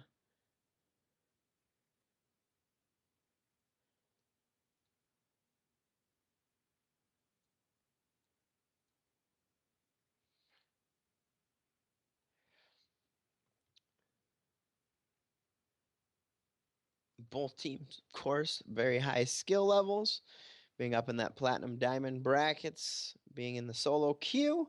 So we're going to see some great play here.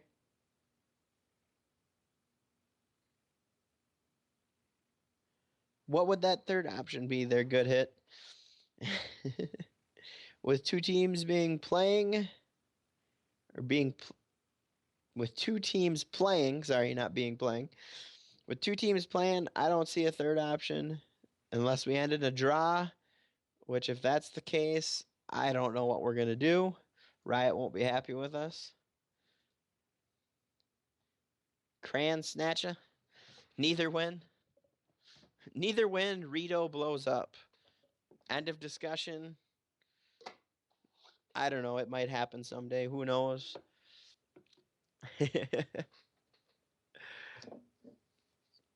But we're going to watch it as long as we can. Right here at Not So Stat Gaming, being the Semi-Pro Valentine's Day Tournament. And here we go into the skin battle screen.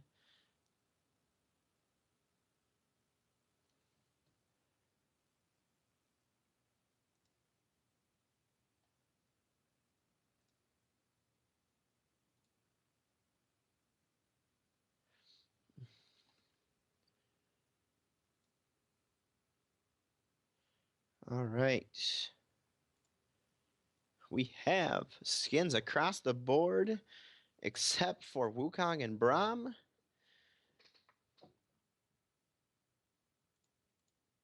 A very exciting game. Dark, you win every game.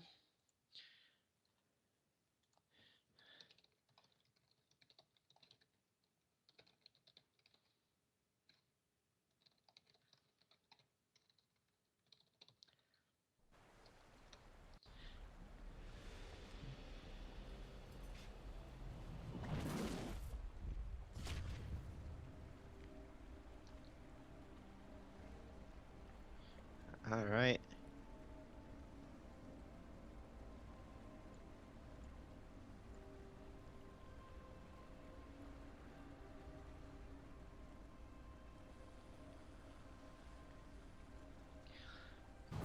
We have Wukong going up against that Maokai in the top lane. Both of them, of course, flash teleport, very standard for top lane. In that mid lane, we have Talon going against Kassadin. Both of them summoners bringing Flash Ignite. Very common in that mid lane as well. In the jungle, Flash Smite on Fiddlesticks. And Flash Smite on Nidalee. Nothing out of the ordinary there. Support battle, Braum against Morgana. Braum, of course, possibly getting a little bit extra gold. I'm sure he's going to go with the Relic Shield combo. We're going to see how that plays out. I'm going to say if Morgana gets 1,000 gold or more on the Spell Thief, so on and so forth, that bot lane is going to be very tough for them to win. Fiddlesticks backing off. Oh, they're just playing fun with the backing animations there. Sivir taking a cue from Braum in mid lane, throwing that deep ward out. And getting down to the ADCs, both of them bringing Flash Heal. Ezreal against the Sivir. Nothing out of the ordinary item-wise. Both mid laners bringing a crystalline flask and pots. Talon, of course, bringing the heal potion. And Caston actually having biscuits, so he is a little bit down into that sport tree. Jungler standard items. Fiddlesticks, of course, bringing the mana pots. No need to bring some health regen when you can just go on there. Bunch of pings coming out from blue side. I'm not sure what that was all about. And that top lane, Wukong has a flask and pots. Maokai bringing a cloth armor, some pots of his own. See how that plays out in the top lane.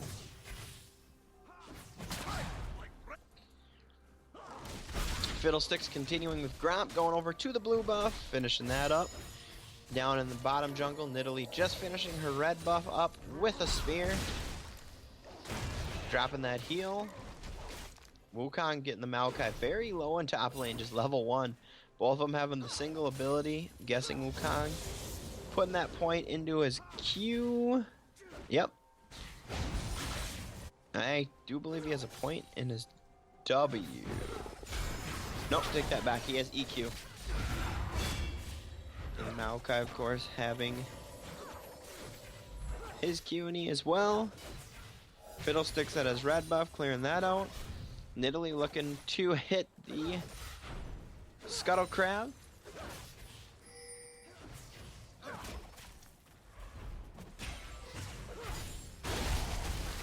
Good exchange top lane for Maokai after he healed up on some pots. Him and Wukong fairly even up there. Nidalee coming in for a gank bottom, misses the spirit. The binding is gonna land. Nidalee gonna take the full boomerang right to the face there.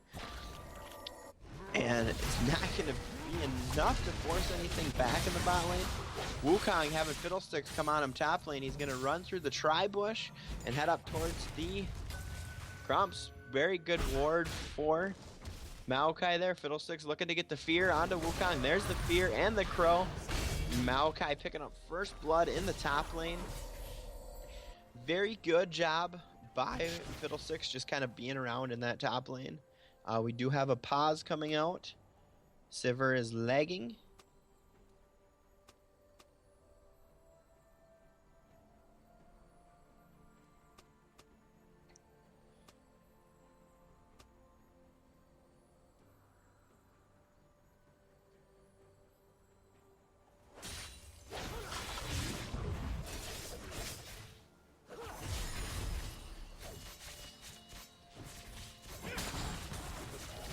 Alright, farm battle coming out. Bot lane very close. Mid lane, Kassadin has about a 6 creep lead. Not anything too special there. He is getting some good harass down onto Talon. Maokai backing in that top lane. Him and Wukong dead even at 17 minions apiece. And in that jungle, Nidalee going to pick up this blue buff, and that's going to bring her equal at 14 creeps apiece in the jungle. Fiddlesticks, of course, picking up that 1 assist. Nidalee getting a few more bigger monsters in the jungle, and also picking up for Trailblazer first is going to give her actually the gold lead. Or sorry, Fiddlesticks the gold lead, but very even between those at about 1,500 apiece. Teleport coming in from Maokai into the mid lane. They're going to look to see what they can do. Flash onto the Nidalee with the Grasping Roots. Fiddle in a perfect position with the Fear. Silence comes out across both of them with the Bird of Doom. And Talon picks up the other one. 2 kills in mid. Very worthy teleport. Braum doing what he can down bot lane. Ezreal getting snared up. Immediate exhaust coming down onto the Sivir. Morgana flashing. She is going to get caught out here, I do believe. Braum doing what he can. He's full health. He's just trying. Binding coming out. Holding him in place. Fiddlesticks is roaming down past the back of Dragon right now. Kind of a bait coming in, I guess, from Morgana. He is going to get behind him here in this bot lane. We're going to see what he can do. Does need to ward up a bush unless he can see. Sivir coming in. Not even getting assist on that one. Nidalee throwing the spear in. Sivir taking it, getting some mana back with the spell shield. Very good presence from this Fiddlesticks. He is now 100% kill participation and about an 800 gold lead over the Nidalee in the jungle.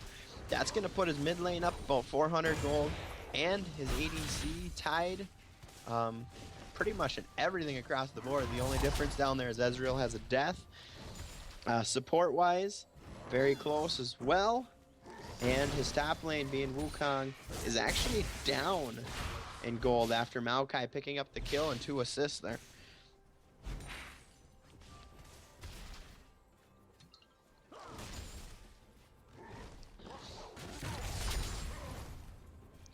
You'll see if Wukong can farm his way back into the lane here. Maokai pushing it to him under the tower. Wukong getting level 6.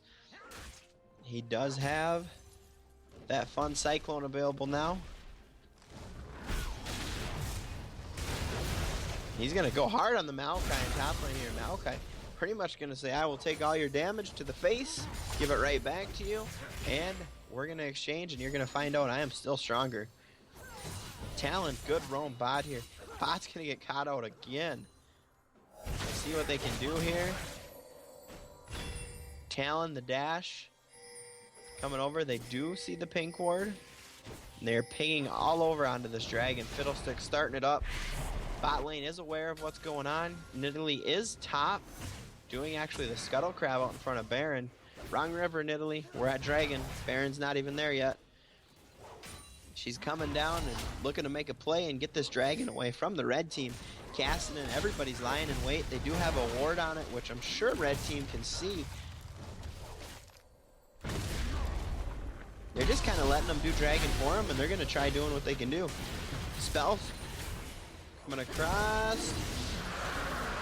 Very interesting that there was no attempt at all. Wukong picking up the Maokai in top lane. Very good job. Gonna see what we can have happen here. Cassidy gonna get caught out here by Talon. Nidalee being in the dragon pit on a pink ward. They don't even care. They're gonna push this bot lane. Ezreal Braum gonna see what they can do. Morgana looking to throw a binding in from the side here, but I don't believe she has enough mana. And Team Dan Gaming going hard in this bot lane. Sivir alting, Q missing Talon. That's the one he needed to hit. Exhaust coming out, slowing his roll. He's going to go back. It looks to take this tower. And with that, they're going to be about a 3k gold lead once this tower goes down. A 2k gold. Mistake.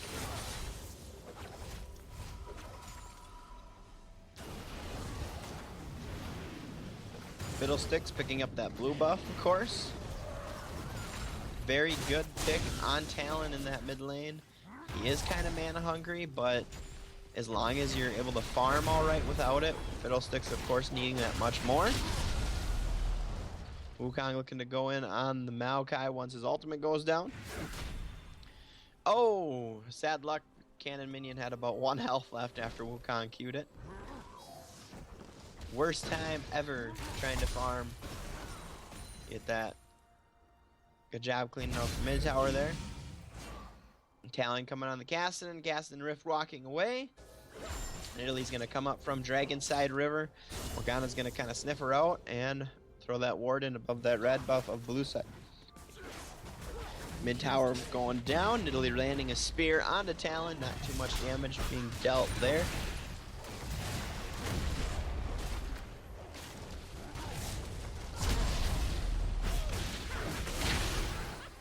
Wukong, very good exchange in top lane. Maokai and him trading it up, but Fiddlesticks once again in position to pick this Wukong up. He isn't even gonna think twice about going under the tower. And Wukong doesn't even get a shot on him as Fiddlesticks is executed. That'll leave it 7 kills to 2 kills. Looks like we got some TDG fans in the house here of Twitch chat. They're having a good time in the game right now, I'm sure. Blue team's looking to get back into this. Only about a 4k gold lead, 14 TDG. But with that, they're looking to go on to Kassadin here. Very good Rift Walk from Kassadin. Get out of that pickle of a spot. The slow from Sivir, flash coming out, spell shield. Wukong's gonna come out of base and look to pick this Sivir up, and there it is. TDG Cody getting that one. The Braum ultimate coming through, picking up the Morgana in the background. Everything Nidalee can do here. Onto the Maokai, Fiddlesticks coming in, throwing that silence.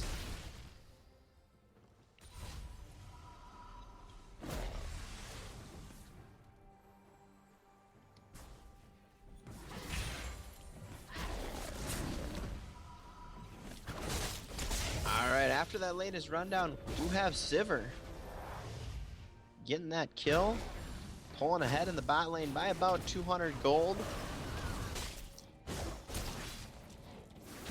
That is TDG Cody on him, or on her, sorry. Talon picking up a kill over at the blue buff. Wukong doing what he can. I think he's going to shut him down here. Kassadin getting the shutdown. Turning that over to mid lane Kassadin. That's going to put him back in the game. Now only about 600 gold behind Wu.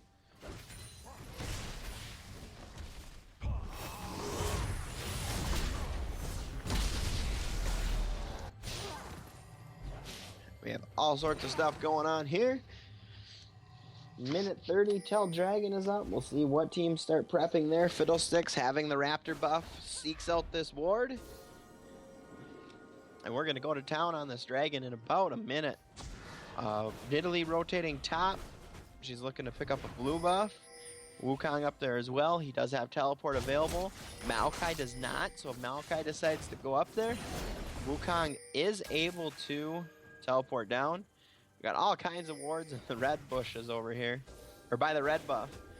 By red team in the blue team jungle. Very good dragon control. They do not have vision on the ward that they were sitting on, actually. So blue team is fully aware where they're at. Braum still getting caught out from that. Back away from each other. Yes.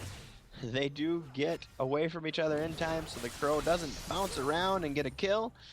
29 seconds on the Dragon. We're going to see red team pushing this bot lane. Wukong rotating down to mid, leaving Maokai on an island up top by himself. He has no way of getting to his team, so that's going to be a full-on split push through this Dragon. Fiddlesticks taking the Ezreal out and Q right to the face, not worrying a bit. He's going to back off and hopefully get an ult in here. He does not have his Zhonya's available. Sivir and company deleting the Nidalee. That's no jungle, no smite. Red team's going for this jungle. It's up, or Dragon, it's up right now.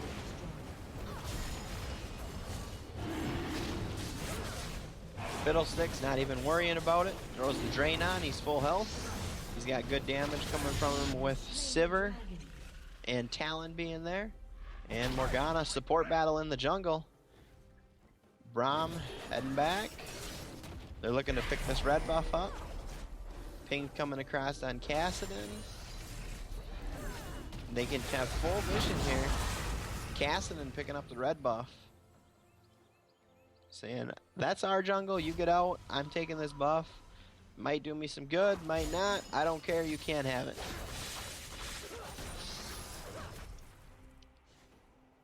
Alright, mana bar is getting pretty low for Fiddlesticks and Sivir. They're going to be forced to back here. On the other side, we got Nidalee going over for the Gromp.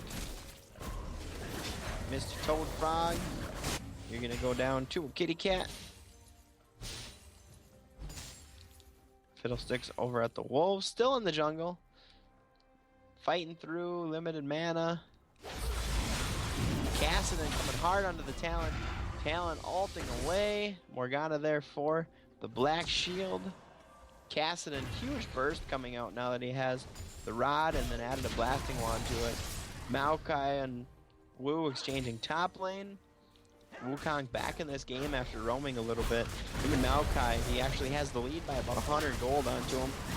Nidalee better be careful here for that Maokai ult going off. It does go off. He does run out of mana. He flashes away into the spear. But Fiddlesticks coming in with an ult, looking to pick up a double kill. He is low on mana. Is Wukong gonna get away here? He does have the blue buff, however. And Wukong flashing to safety. Very good ult from Fiddlesticks. Never seems till that when you need that drain to last just a second longer, that's when it doesn't happen. Wukong getting away. Bot lane being pushed in by TDG. Kassadin roaming up top here. Braum jumping on to Ezreal. Good ultimate coming across from Braum. Kassadin flashing, then rift walking over the bindings. Wukong head mid. Maokai teleporting bottom. Exhaust coming out onto Talon. Red team is a full group down bot besides Fiddlesticks, who's just coming out of base. Blue team looking to meet him at this tier 2 turret. Nidalee winging a spear out there hoping to connect. We got Braum going back to base as he was low on both mana and health. Red team picking that Wukong's down there and they should back off. They're going to take some golems here. They're going to swing back around. Talon's going to actually run right through a ward. Fiddlestick's going to come over, and I don't believe they have vision on Fiddlesticks yet. Oh, the binding landing on the spear going across. That's going to be a dead kitty cat. Talon picking up the kill. That's why you don't face check the death bush. Never a good idea, even if you have the most mobile of champs. There being the case, Nidalee having both a hop and a flash up. She was just unable to do anything as she got rooted, speared, everything else. Blue team losing the center 2 mid tower and a Wukong in the process. He can go on ham. His ultimate does some damage, but all in all doesn't do enough to slow this roll of red team. The tower, however, will. Sivir eating some damage there. Braum throwing that out from the relic shield.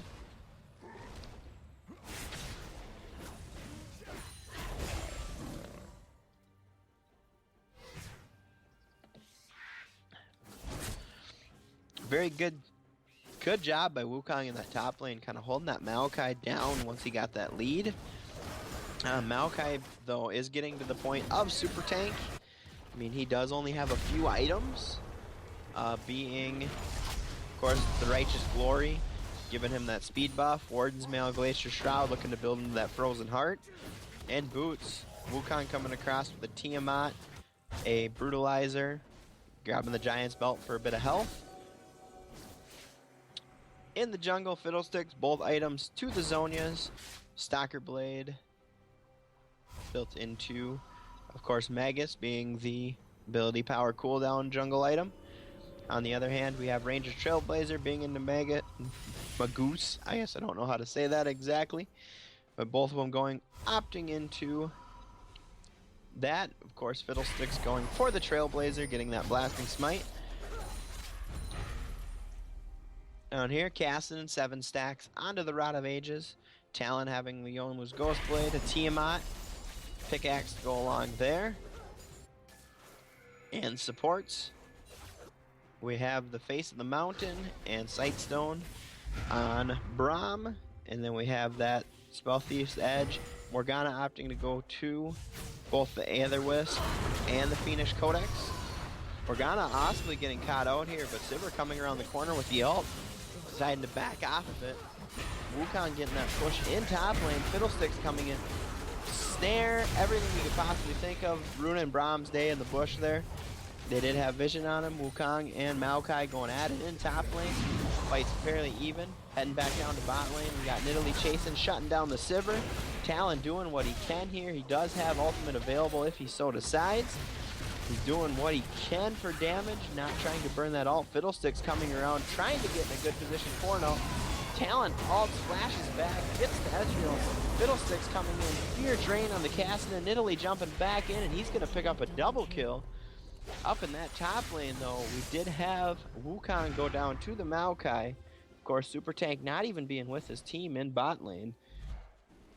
But they're doing all right. Talon's making plays happen.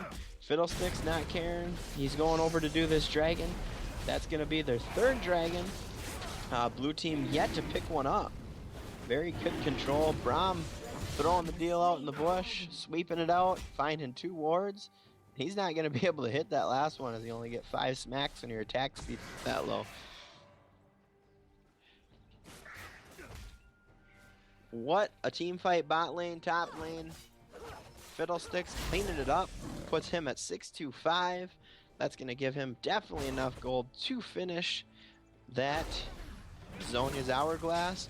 I don't know if he wants to at this point in time because he's doing fine without it, man. He might go up for some more damage.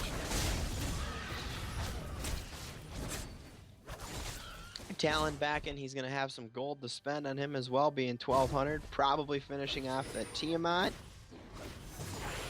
He wouldn't quite have enough, I guess. But he's back in. He's going to hold on to that gold and save it for something better and put it in the piggy bank.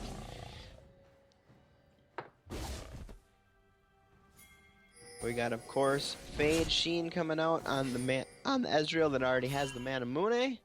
He's looking to build that Triforce.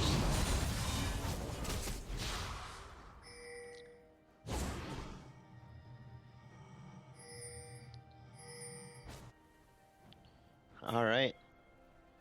TDG right now in the straw poll, 3 votes to 1. We'll post that link one more time here in chat. We'll see if we can't get one right here.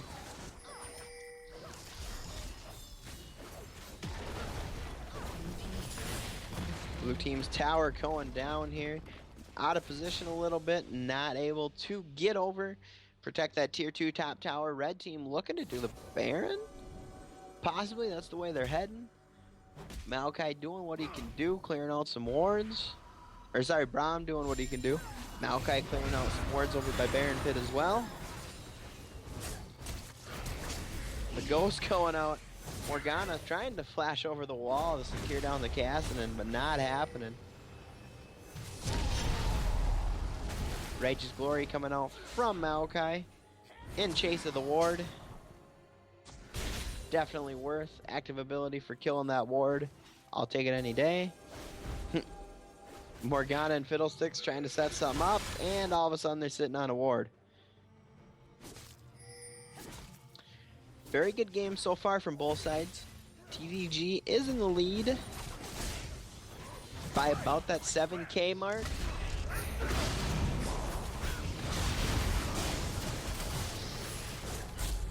Maokai's gonna get taken down here from Nidalee. Ignite coming out from Kassadin as well. They're looking to do some stuff here from the side lane. Not exactly the position you want to be in with every team, but having a Fiddlesticks Morgana able to flash over the wall, ult over the wall, definitely something that's able to be in the opportunity for TDG. Fiddlesticks, of course, being the monster that he is. We're going to see what happens. The next Fiddlesticks ult, if he can get a couple people in it, that's going to win the team fight for him. Fiddlesticks that popping up, he's not realizing where the ward's at. That's going to be right in his pit of wolves there. Sivir ulting, trying to come to the aid of Morgana's support. Braum being forced to flash away. Q's landing. Talon's going to try doing what he can to pick up Braum. Braum jumping, running, everything he can to get away. Good escape from him. Fiddlesticks looking to pick up the blue buff from the blue side jungle instead of his own. Morgana clearing out wards around Baron Pit. And we're going to have some backs coming out from red side being TDG, allowing blue team to push back out just a little bit.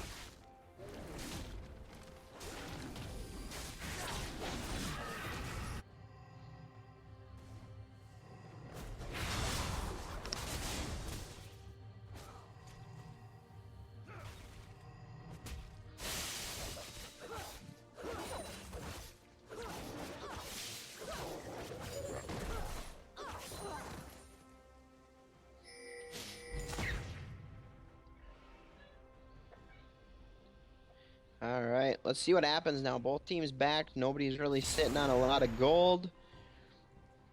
All the gold's onto the champions. And items. Red team looking to get this here, but they're walking right through quite a few wards to get to this position. Spear landing onto the Morgana, taking on almost half her health. Blue team forced to back into their base here, letting that tier 2 bot tower go. That's going to increase the gold lead to about 7.5k. We're going to see what happens here if they decide to go for this dragon in 30 seconds, or we also have Baron that's live as well.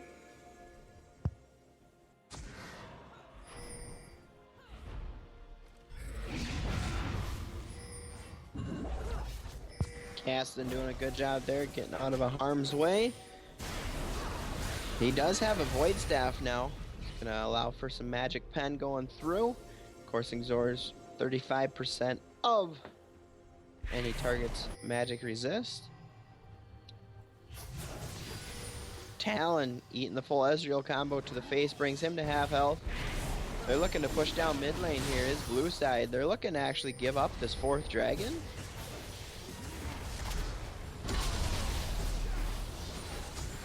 Blue team not sure which way they're going to go. That's going to be 4 dragons for red side. They can't afford to give up the 5th one.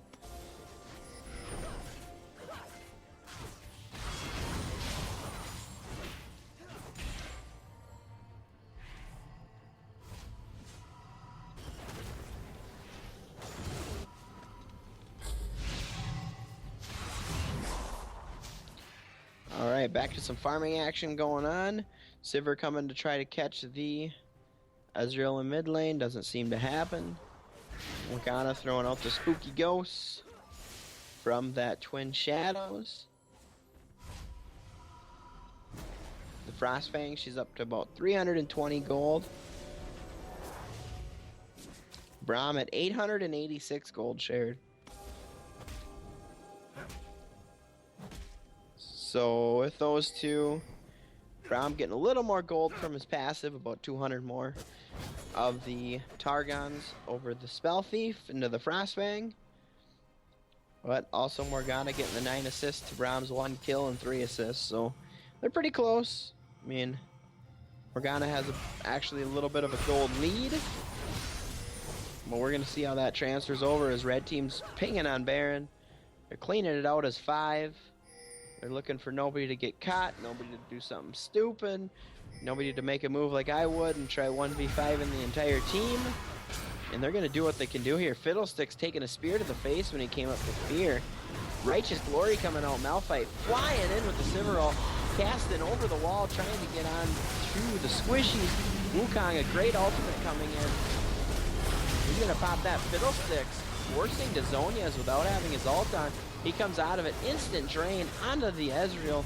Talon picking up the Kassadin. And it looks like Maokai's going to finish off the Nidalee here.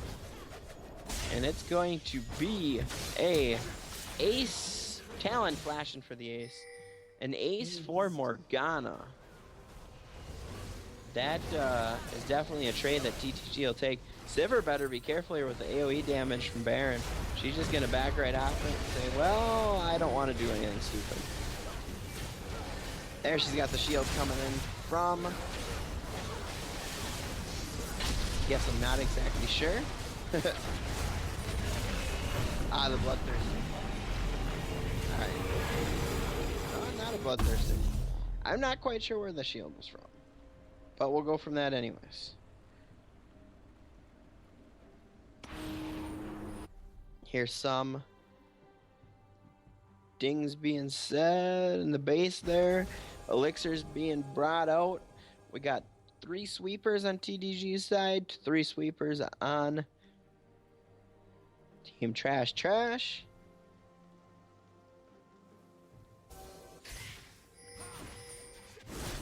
How's everybody doing this evening out there in Twitch chat? Things have been pretty quiet over there. Fiddlesticks and Talon running across the cat in the jungle. That's why you don't let your cat out at night, folks. He runs into things like that. And then that's going to end Nidalee's life and give them an opportunity to push, having a 4v5. Braum getting snared out. That's going to lead into a lot of damage from Kassadin. He's going to get smited in the background, slowed. Wukong coming in with an ultimate. They're trying to do everything they can. Talon's going to take out Wukong here. And he is godlike, ladies and gentlemen. That Talon, definitely a pickup that we see not very often, but it kind of put the damper onto Kassadin here this evening. Red team pushing in, looking to win things here, pushing to end it with all the damage they got, and the one cannon minion in the back. Maokai trying to take out Kassadin with Talon. Talon taking the tower, the kill, flashing around. There's a surrender coming out from Team Trash Trash. TGG, congratulations, we followed you from round 1. You're going to take this tournament.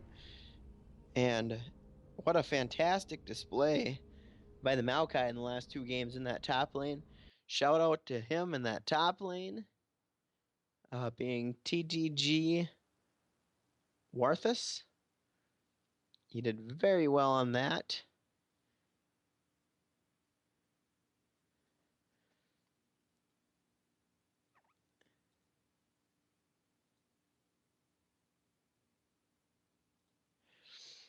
All right, just kind of a rundown. We are done here this evening with games. And tomorrow night, of course, same time, same place. Not So Stat Gaming here on Twitch. We are going to be having our amateur bracket tournament. Myself and Mr. Tommy are going to be casting that one, to my knowledge. If you show up and we're not here, we're going to be around in chat regardless, barring anything happens, but that's the plan as of now.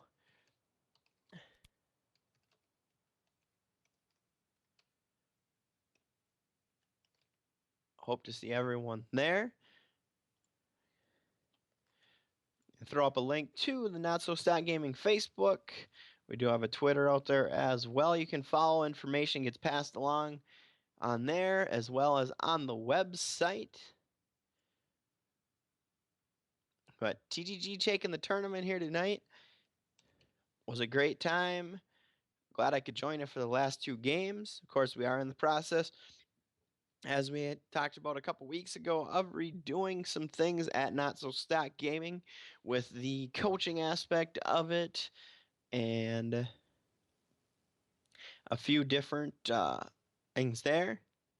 But it's definitely something they should look into if you're looking to have a better experience playing League, of course, getting better on it, being able to crush your friends in a 1v1 while you're waiting to play with the rest of your friends that always seem to take forever when they say be right back.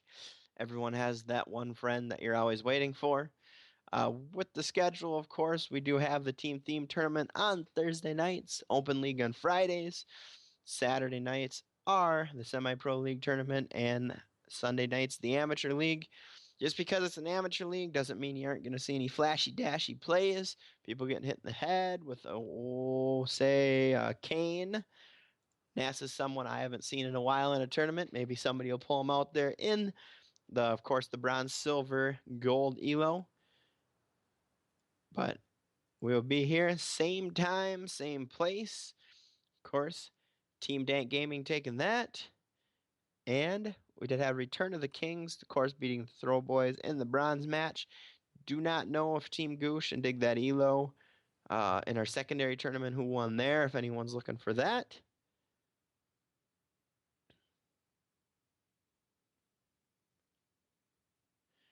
And with that, I will be signing off. See you 7 p.m. Eastern Time tomorrow night, being February the 15th. Fun and games, yellcasting by me and Tommy. We're looking to have some fun, get some hype, give some RP away. Even though Dark doesn't always like it, we always give away at least one, even if we don't have our 50 viewers as it says. So be around for that. We like to have fun, get you guys involved. Flashy Dashy, Watsy plays, and I will see you tomorrow night.